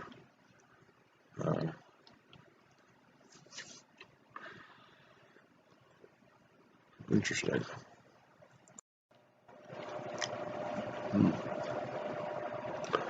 I've had some, I'll say, semi-famous people come in to the bar, have something to eat, whatever. And I tend to treat people I recognize from movies or news or whatever. Back in the day, I mean, I don't know how much of that story I can tell. It's not no big deal. There's a guy I'm looking at, and I recognize him. I'm like, son of a gun, that's a news reporter back East Coast. I know it is. I mean, wow, the guy barely changed. So, I'm treating them like normal people because that's, what I do. And there was somebody the day before that I really thought was a high-end actress with her family, and I just treated them like normal. And what that is for me is to discuss the Mandela Effect.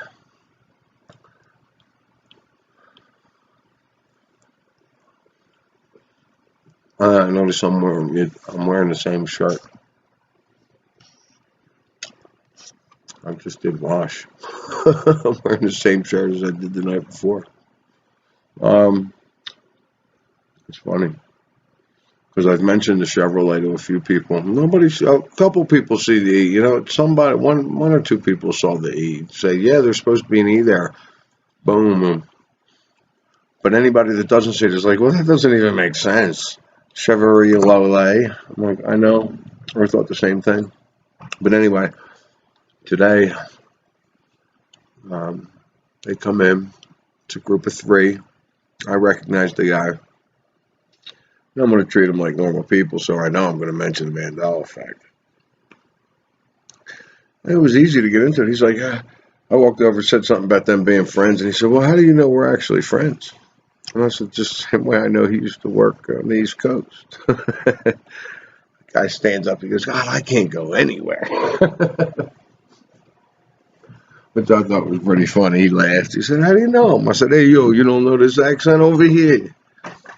So that was fun. And I told him about the Mandela Effect. And I told him, I said, and he was affected. He was sure there was 4 people in the car when JFK was murdered. Although I'm getting more and more people at the bar, tourists coming through telling me 6. And I'm getting more and more people telling me the yield sign is red. I mean, it's still more people are saying yellow, and yellow is the first answer I get almost every time. I'd say every time so far, but I expect there's a couple of people that have been going, yeah, red. Yeah, 6 people in the car. What's Jiffy? Yeah, he always carried a gun. I mean, I'm seeing that more, but I'm not seeing the anger and what do you mean it's like that? What do you mean it's like that? No, I'm not seeing the anger and people getting mad at me because my memories are something different. They're not getting angry at that. But even but there are logical people out there I've been talking to who actually listen. And the one guy is going, look, I'm a geologist, and there's some things I can go with that you're saying, and there's some things I'm just not going. That's fine. I said, if you can just go through experience and not from what you've been told and taught, what do you have?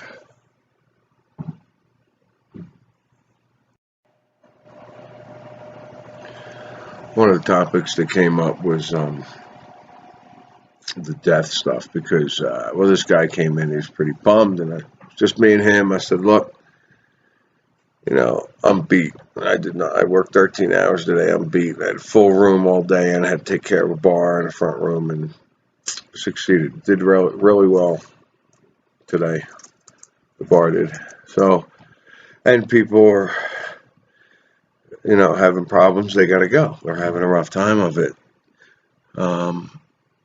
Somebody I know was upset because a friend of theirs killed themselves.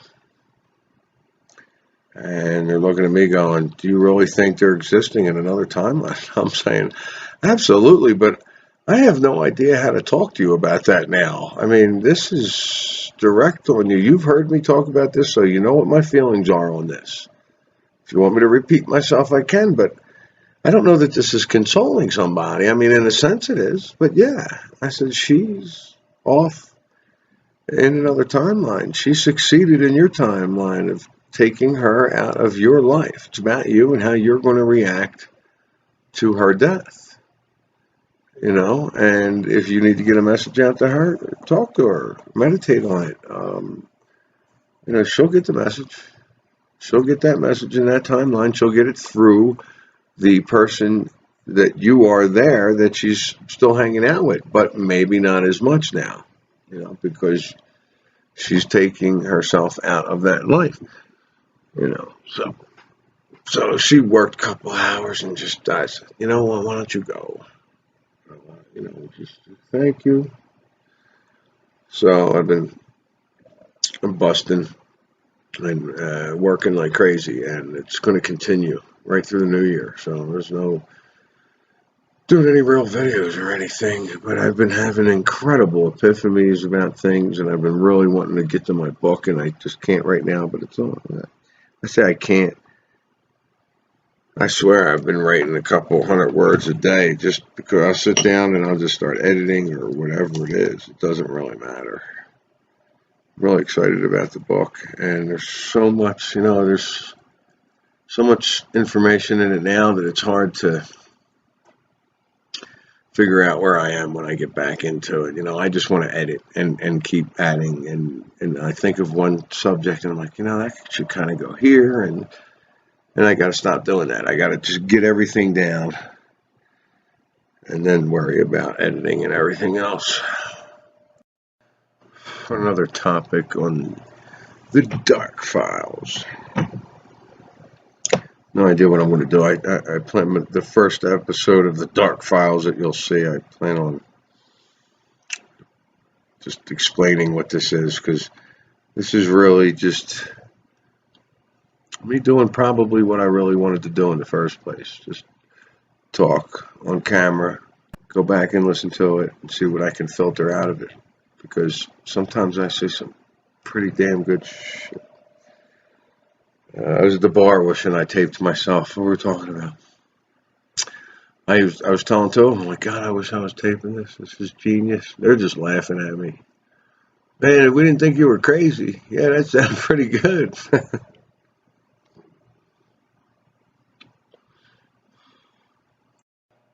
Because there's so much to break down. I took a bunch of straws. I was saying the tube, and inside the tube is infinite timelines, and then there's one next to it. I took a bunch of straws, and I was holding it up and going, inside each straw is infinite timelines. And I said, then there's certain circumstances going on in each one, and right next to it it's a little bit different, and right next to it it's a little bit different, and then different, and then when you get real far from it, you'll notice changes. And people are coming in on that, so I'm going to have to really hone in on that and make that a little stronger. I feel like this is going to be a boring episode of the Dark Files, because this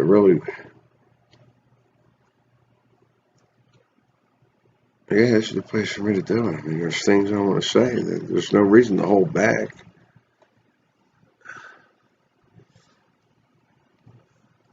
I got to talk through here like nobody's ever going to see this.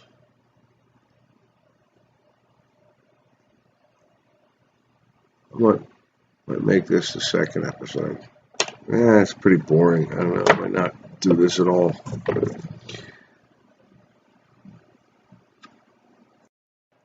The only reason I even did this was because I recognized yesterday that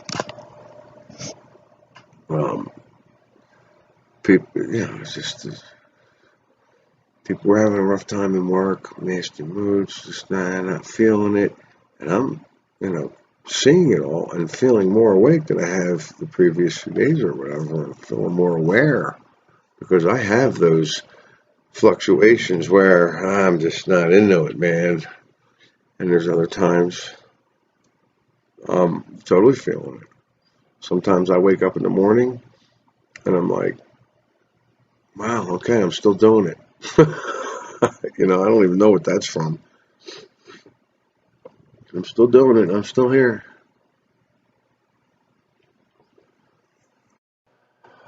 There's something I guess I could talk about. I was saying that one of these episodes I was talking about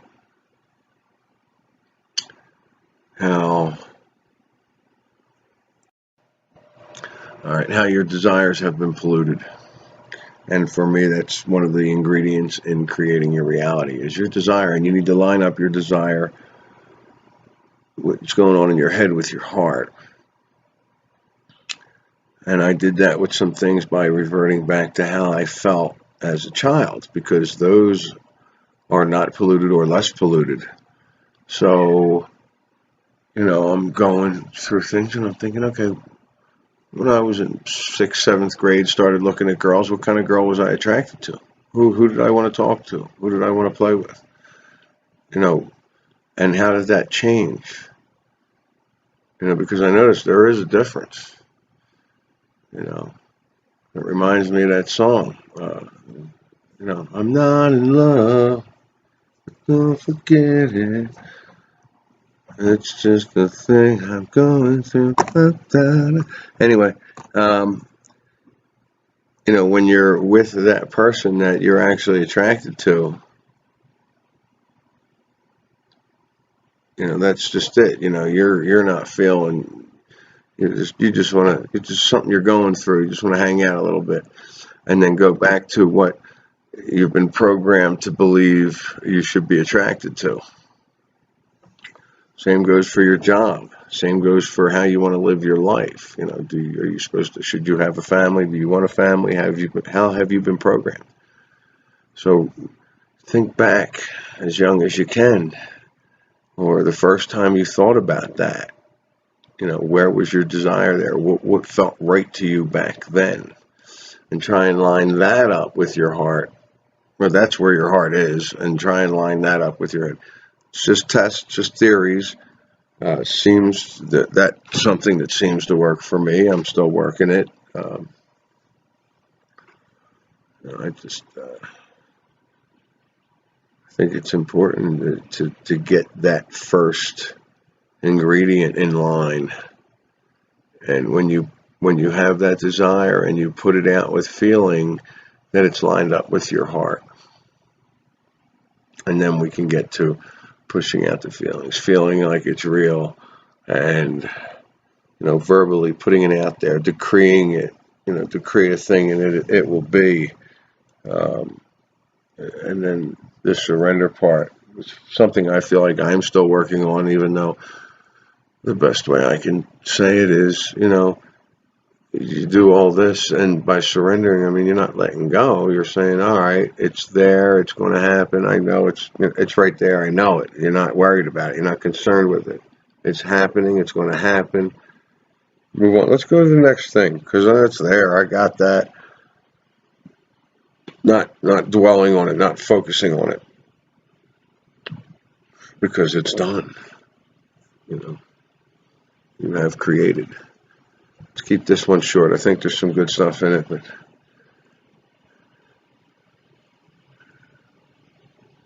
that is this rendition of the Dark Files.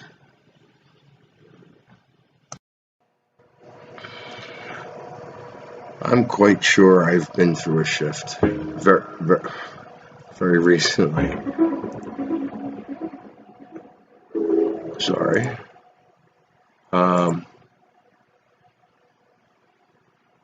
My computer's updating, and that was one of the clues. I'm like, wait, I got programs on here updating. I didn't okay it or anything. It's just doing it. Yeah, I just let it go. But there's other things I've noticed, but one really freaked me out. What's going to freak me out at this point? I'm thinking about that, and I'm like, the stars came at me. My God. Orbs were hanging over me, giving me information, and all the other stuff. The star thing, forget it. That's going to top everything. And tonight, I've noticed this since yesterday. Today's the 28th of December, 2017. These are like my hidden files or something. I don't see you getting this stuff until I'm done posting. That's when you'll get this stuff. But we have downstairs. We've been going through the basement, and this stuff's been around since the building's been around since 1879, and we've been going through the basement. And the ghosts or spirits or beings from other timelines or dimensions or whatever you want to call them. I've seen them. I've been here almost 2 years. I've seen them. Shadows out of the corner of my eye or whatever. But I've seen people walk through the doors. I've seen the girl that walks from the kitchen to the bathroom in a shadow form. But other people have talked about it, which, I'm like, whoa, that just solidifies what I'm saying. And I don't really make any big deal out of it. But we have this... it's a face of a vampire. It's three-dimensional, it's plastic, and it has two sticks. Kind of stick it in the ground. It looks like it's coming out of the ground. That's what it would look like. But we have it sitting on this refrigerator, this freezer. And me and Eric will sit there and talk, and all of a sudden it'll fall down, and we just laugh because we know what it is. Now, tonight, they've been really active. Um, it did fall, but it, it was like, well, somebody might have walked by it. No big deal.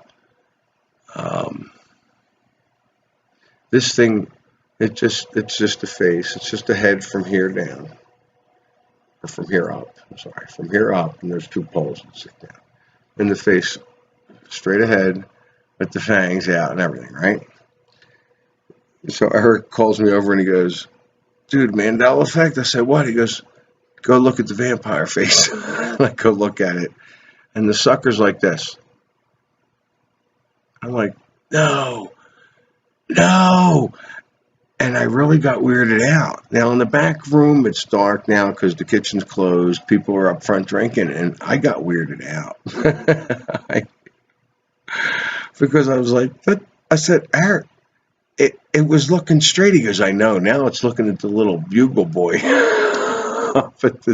up on the top where we moved him, and he's looking right at it with this smile on his face. And I'm like, you gotta be kidding me. That shook me. I don't know why. It's like, I know for me, 100%, that thing was not looking in any specific direction. It was looking straight ahead with the fangs coming out. And now it's looking to the left and up. And the smile is a little bit more, and the colors are darker. The paint on the face, the way it was painted, it's darker. Right? Almost like it's newer. More modern. Now, I've said before, like, when things have changed for me, and I'd look at it and I go, oh, nice, they changed it. It looks better. I always said it looked modern, like the McDonald's. When I noticed the change in '79, I didn't think it was a change. I think they made their sign more modern. I didn't realize the A was missing for me.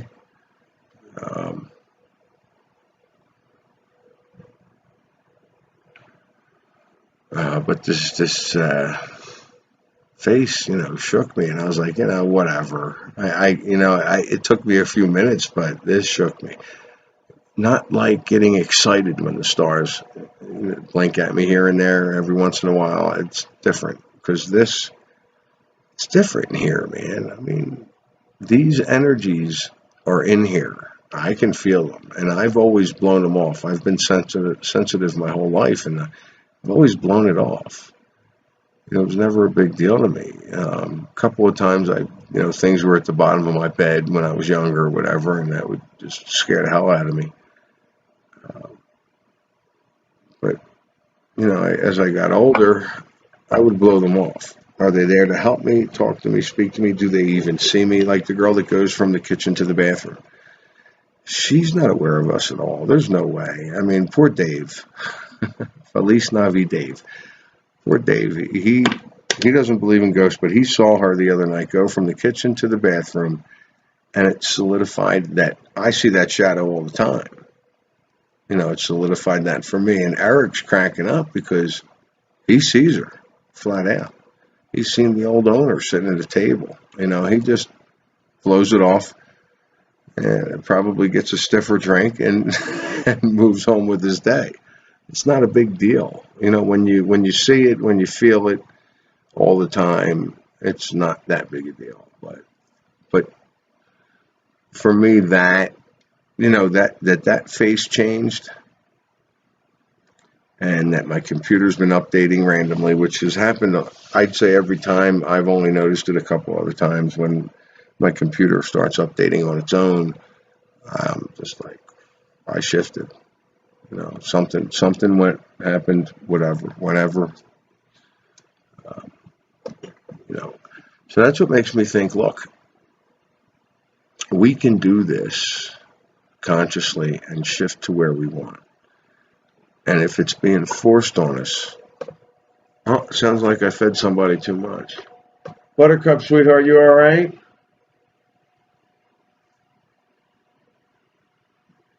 Oh, poor baby. We can do this on our own. We can shift. I'm going to shift to where Buttercup is feeling great. Okay? And who knows? Might be back to the Hershey bar when I do that.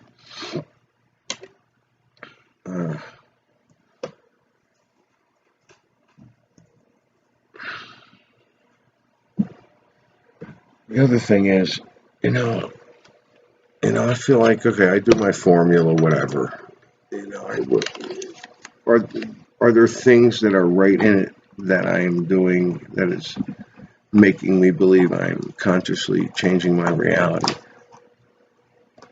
Or are these things happening and being forced upon us to shift, and depending on our mood is where we're going to shift? So, I'm thinking, okay, they got a big shift coming up and they know it and they're controlling it, and they put a shooting out to get everybody in a protective mode, survival mode, worrying about living and dying, worrying about everybody else. You get all upset, and boom, they do this shift. And that's where you're shifting back to where they have control and power. I think this is very plausible. I think this could be a thing here. When you see a shooting or some kind of national crisis go on, I would think, you know what? Let's get away from that. Put myself in a great mood where I want to be, because I'm shifting to where that bullshit don't go on. Boom. They do their shift thing, a force mass shift or whatever, and you beat them because your attitude, your vibration is higher, and it's not going in the direction of where they want it to go. I mean, if you're not paying attention to it at all, your vibration's already going to be higher. So you're going to shift into infinite timelines. You don't have to go through the shit if you don't want to. Some of you may want to. I mean, I got a feeling there's some stuff I'd like to go through because I've already experienced things. So, I don't know. That's for me. And that's what I like about this. That's what I like about you guys not getting this stuff right away, because there's things I'm doing that aren't a part of what you're doing. I don't want to sit around and wait for Armageddon. I don't want to sit around and wait for somebody to save me. I don't want to sit around and wait for somebody to push a button to go to nuclear war. I'm not sitting around waiting for any of that stuff. I'm creating my reality now, and it's fantastic. I mean, I can see where the physical aspects where you create, and it would take a while, but I'm saying you create what you want, you create what you desire, you experience that for a while, and you realize,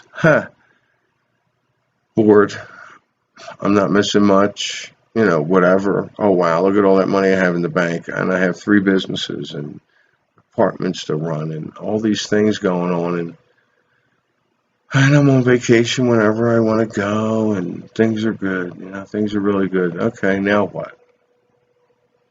Just like back in the day, you want to get that white picket fence and the beautiful wife and the car and the house, and then you have all that, and you're like, now what?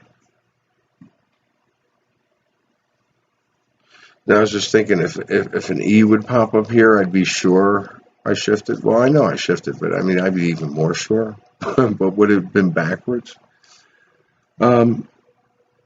Digressing. It's the same thing, you're going to get all that. You're going to get everything you want. You're going to get everything you desire. And you're going to go, okay, I've had enough of that. So what do you do after that? You create what you want. But at that point, you're like, well, I have everything I wanted. I have everything. I've grown up and decided this is what I want. I got it. And I've been, and I hate using this phrase. I'm going to have to figure a way out to change it. But I've been dumbing it down, I mean, I've been looking at this job. I'm looking at this as like I'm retired, because it's nothing like what I've done before. I don't have to worry about money or okay. I do have other responsibilities, and I wanted more responsibility. That was one of the things that I desired that I didn't put in my decree or anything else. And I'd say, the desire to have more responsibility. That actually happened, but not as much as it could have. I feel like there could be more there, but that wasn't in my formula. When I was doing my feelings, I didn't feel more responsibility there, but that is one of the things I've desired, and it is there. in a timeline somewhere, I'm playing the jerk who is making up stories and hindering other people's progress or trying to make a buck, because I just think it's all bullshit. I'm sure there's timelines out there where you're doing it. You know, remember the tube? Wherever they are, they're all around this one. Yeah. So, but you know, I'm going out there and I'm trying to create, but I'm also involved in physical reality, which is an obstacle that most people have, if not, she's probably 98% of the people that have been affected by the Mandela Effect are, you know, have other responsibilities, weren't able to explore and not be tethered to time and explore what might be going on the way I was able to, because I wasn't tethered to time.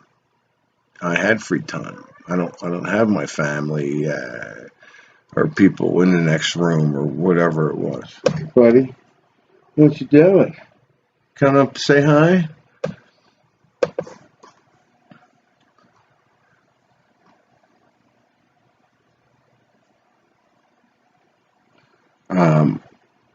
This is December 28th, 2020, December 29th, actually, early in the morning. And some of the information I've been coming across is the first 2 weeks of the new year is really going to cut that out.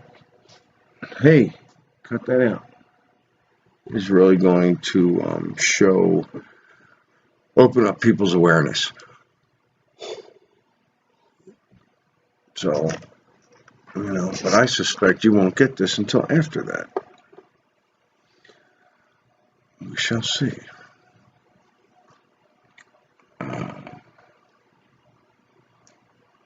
You know, I don't know what I'm going to do as far as videos go, because everything I've been doing, I'm writing in my book.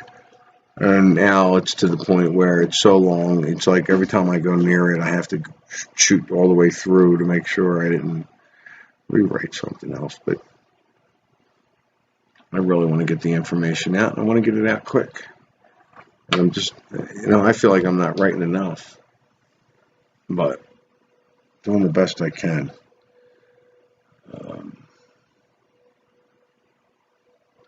I don't know what I'll do as far as videos go. If I did anything, you've seen them already. I'm going to roll. I'm going to roll because I'm going to concentrate on creating, because I'm to a point where I have a lot of the things I've desired. There are other things I've desired in different form. So I'm wondering if my desires aren't lined up with what my heart wants. So, you know, it's been polluted. All right, let me go. My cat is getting into Prince. All right.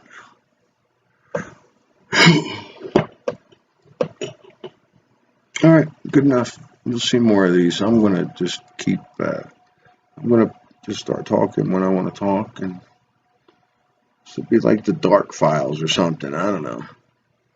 Hold on. Yeah, I'll make them the Dark Files. That's what we'll call them.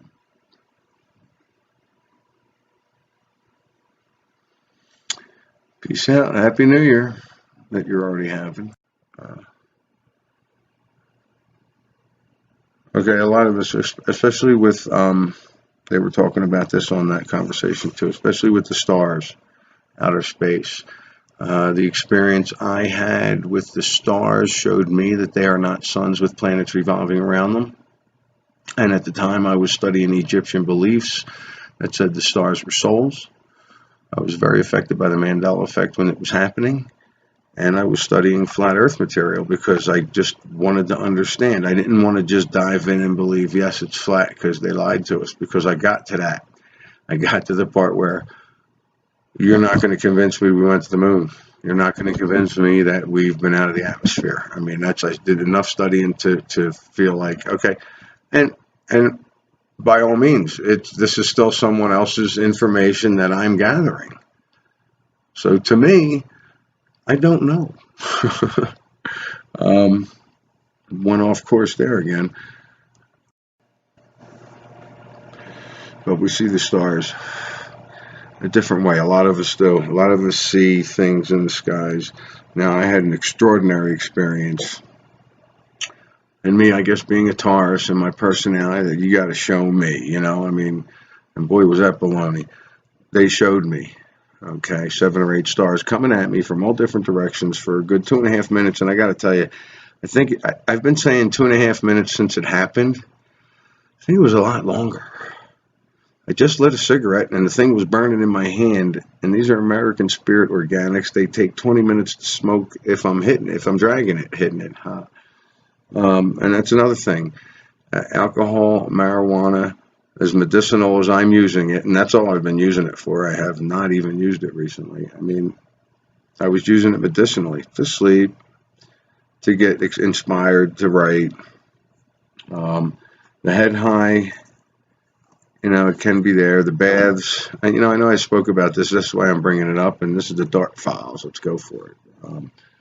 You know, I'm not like some pothead by any means. I probably was in my teens or, you know, 20s. When I was married, for sure. Boy, I had to, right?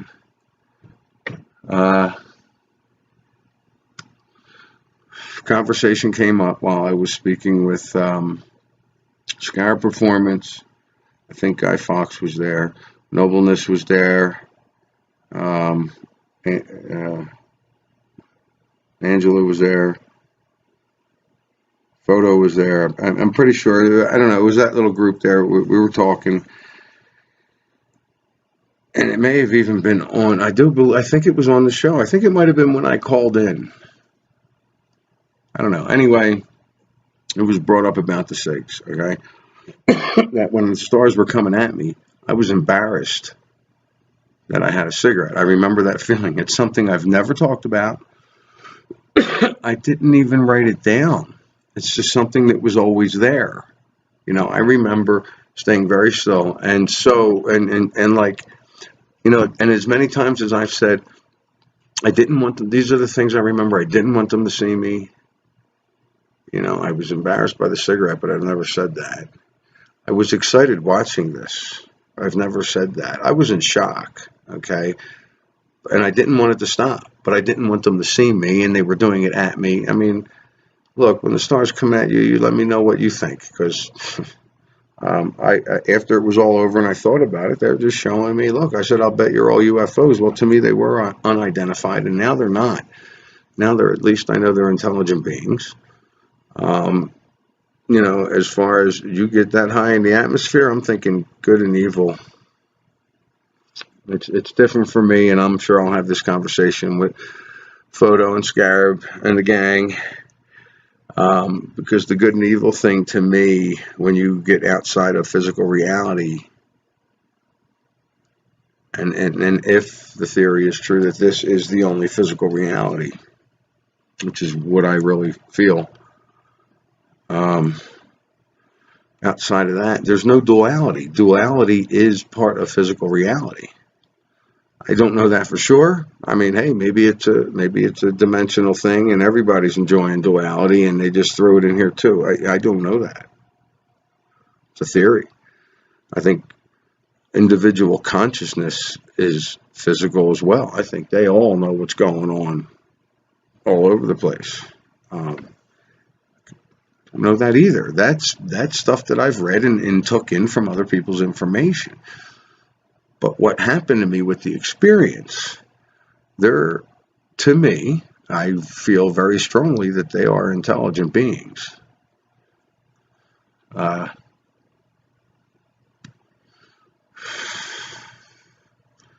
the SIGs, you know, that's the thing. We were talking about it. And they pounced on it. Man, when I brought it up, that I was embarrassed that I had the cigarette in my hand, and when I was watching this, they all stopped me. Why were you embarrassed about the cigarette? That's something you need to meditate on. That's neat. That's something you need to figure out. Why? What was it that, I mean, yeah, you're right. Why would I be embarrassed about a cigarette? I'm the only one there. Nobody else sees this. You know, these stars are coming at me. It was a small thought. I didn't want them to see that I was smoking. What is that? I'm still trying to work through that, so it's been too long. I usually figure these things out. I should really lay down and meditate on it, and I haven't. Who are accepting of the Christ as having our higher selves come down into embodiment inside us, and we're seeing more things. And to help it come through, I would say some of the things the orb experience told me were probably big. And look, number one was stop eating meat. And I really believe that was the energy. I think it had a lot to do with the energy, the way these animals are being tortured and grown and fed and killed to feed us. I think it has more to do with the energy than the animal itself, because I do feel that there's probably agreements out there with some animals that that's what they're for, but I'm not getting into that now. Number one was stop eating meat. Number two was stop eating meat. Okay. Number two was also stop eating meat, and I got the picture, and that's when I'm kind of dangling a cigarette over here and a beer in this hand, and I'm like. And I'm getting the impression it doesn't matter, yes, but that's not the main things. That's not what we're trying to portray here. So number one was stop eating meat. Number two was stop eating meat. Number three was no more release of sexual energy. You need that energy in you when you're creating from your desire. And, I don't know for sure, but this is what I envision when I'm going through my process of knowing it and understanding it. And it's almost to the point now where I do the whole thing. I could be walking around the room and just do the whole thing. It's easier for me to lay down, though. I'll just lay down, feel it, know it. And then I envision that energy, that sexual energy, coming up through the back of my spine, up my spine, and into my head. Now, I read this somewhere. I don't know where. I don't know where I got this. I think it has something to do with I'm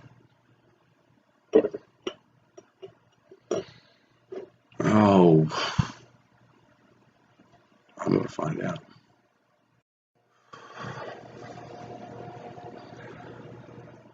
I totally, I have, this is going to be part two, because I didn't pause it, I stopped it. The word I was looking for is Kundalini. What I was talking about was with the orbs came down or projected to me information, and I feel that these are things that would help lift the veil, bring the Christ into us, bring your higher self into you, which is the Christ. And these terms can be put any way you want. I'm sure you can totally turn this around and put it right with the religion that you follow. I don't think it'd be a problem. Use the words that are best for you. But these are my feelings on this, that's all. It's probably real important that you see the first part of this. Number one from the orbs was stop eating meat. Number two was stop eating meat. Number three was stop releasing sexual energy. And I'm going through, when I go through my process of having my desire aligned with my heart knows more than my mind does, because my mind's been polluted by media and all the other junk. Okay, it's been polluted. So when I say, ooh, that's what I'm supposed to like, that's the food I'm supposed to eat, because that's what they're telling me. So my mind's polluted. My heart knows better. Once you line that up, I'll say it out verbally. I'll verbally say it. I might decree it. I might do a whole ritual of decrees in the name of my mighty I am presence and holy Christ self. In the name of my mighty I am presence and holy Christ self. My I am presence is the Christ. My holy Christ self. My higher self. I call to, and then when I call to, I'm not praying to anybody. I'm not worshiping anybody. I am decreeing to these people, to these other saints and deities, and some are good and some are evil, and some are. There's no duality here. You know, I've taken it since then. I'd say for the past 2 years I've taken out the names, but I could probably name maybe 30 of the deities that I would decree. Say, hey, this is what I'm looking at. Bless everybody. But I've taken that out since because it's too ritualistic. Hope I didn't lose the feed here. All right. It's just too ritualistic, the whole thing the way it is. And then I just go into decrees. Violet flame decrees. I've had the owner here tell me he was watching the cameras and he could see these orbs over my head while I was walking back and forth through the bar on the cameras. So I'm like, were they violet? He goes, well, I wasn't seeing a color, I just see the orbs. It's probably my violet flame angels making sure I don't make any mistakes on the register or whatnot. But anyway, that's my feeling. I feel that Christ is here. I feel it's coming into us. That's why we see the things we see. That's why we're noticing the stars differently, the sky differently. We see the earth from a different perspective now. And, we're noticing Mandela effects. And some of us have deduced that our consciousness is what is real. And we're shifting our consciousness through timelines.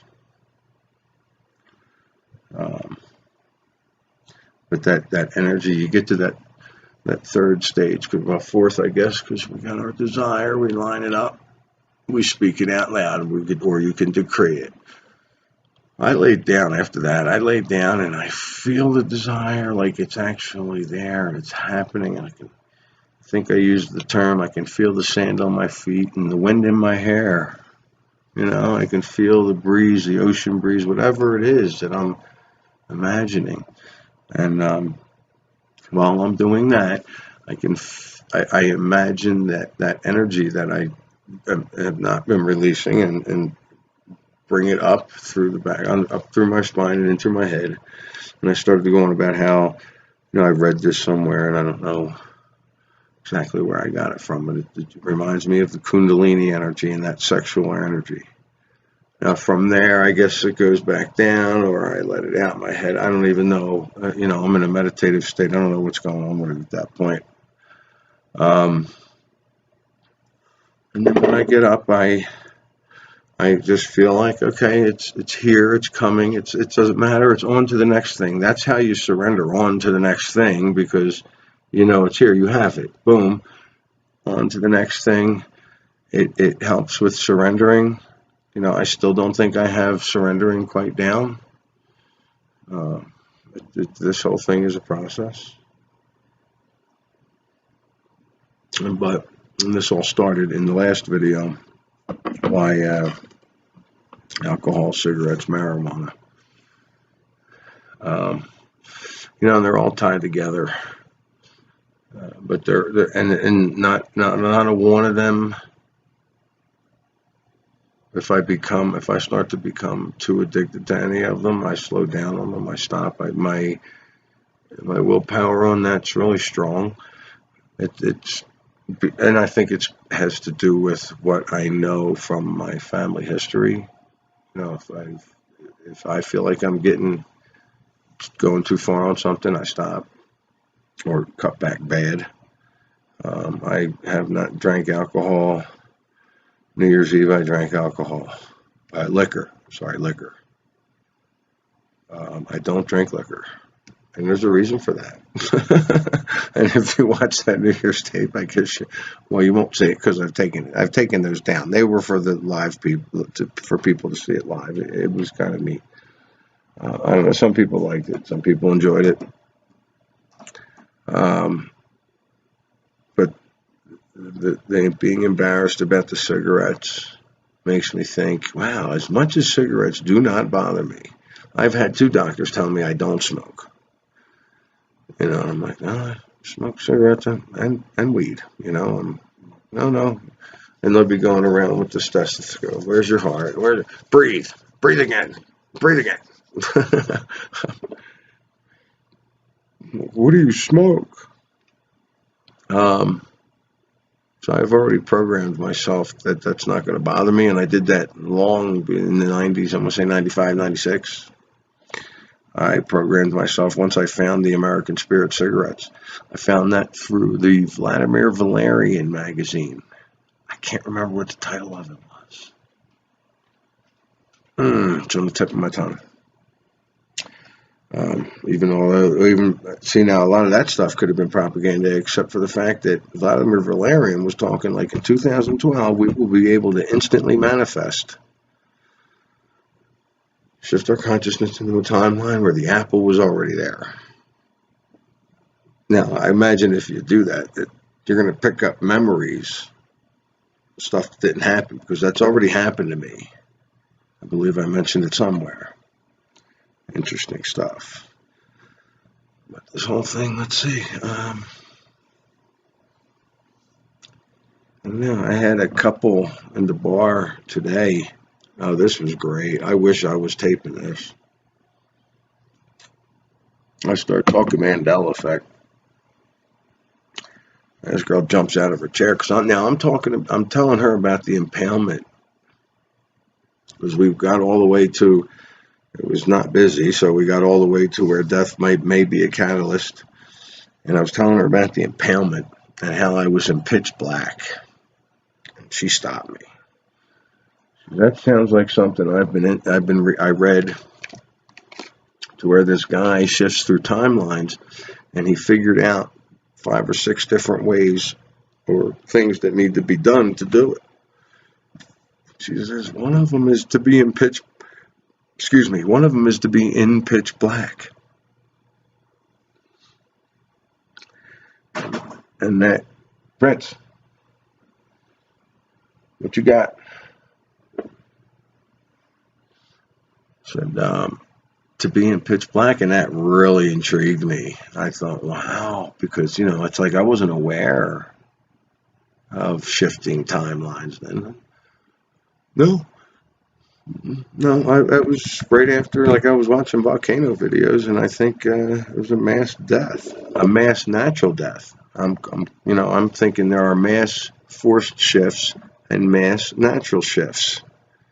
So a volcano eruption killing thousands of people would be a mass natural shift. I don't know how natural, but to me, that's how I'm categorizing it.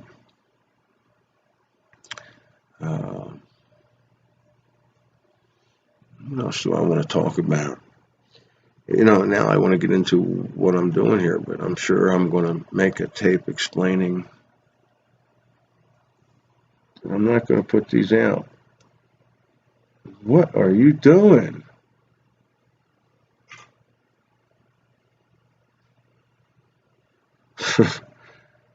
My cat's knocking stuff off the table.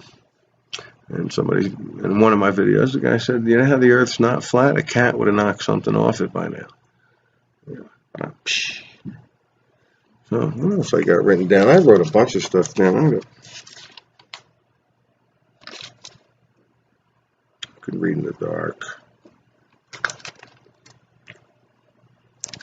Yeah, that was a weird dream. I'll spare you. Oh, somebody mentioned Jamie Farr on, I think it might have been Mandela Mondays. They're going, Jamie Farr, you know who he is, blah, blah, blah. And I'm like, yeah, it's that black comedian. and I'm like, I'm trying to think, who am I mixing him up with? Because I'm not. Anyway, it might be, who knows? No, we're outside of the, what are we? Oh, yeah. This is big for my book, was what we want to know. To me, I'm like, what do we want to know? What would help us figure out what to do here? And I haven't said this, but what are we? What is it to be outside of the physical realm? And once we knew that, we would know whether or not we're supposed to break out, break free, stay here, enjoy it, try and enjoy it, and create. Because that's what I figure we're here to do, is create. Because if the Christ is coming down in us, if the higher self is coming down to us, and God wants God, the real God, not the creator God, the true, absolute of absolute, wants to experience physical reality, that's how it's going to do it, right? It's going to do it through us. I know I've heard this stuff somewhere before.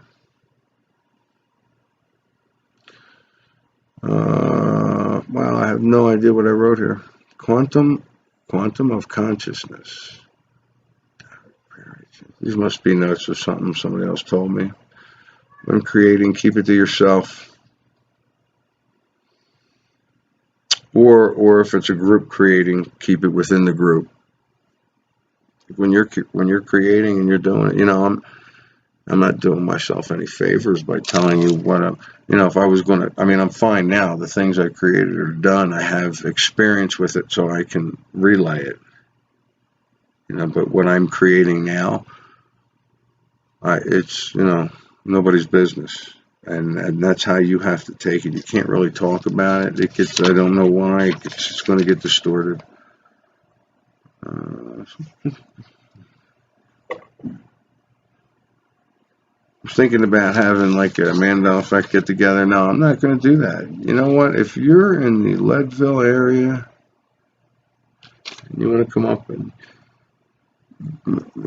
check out the saloon, grab a meal, the food's fantastic.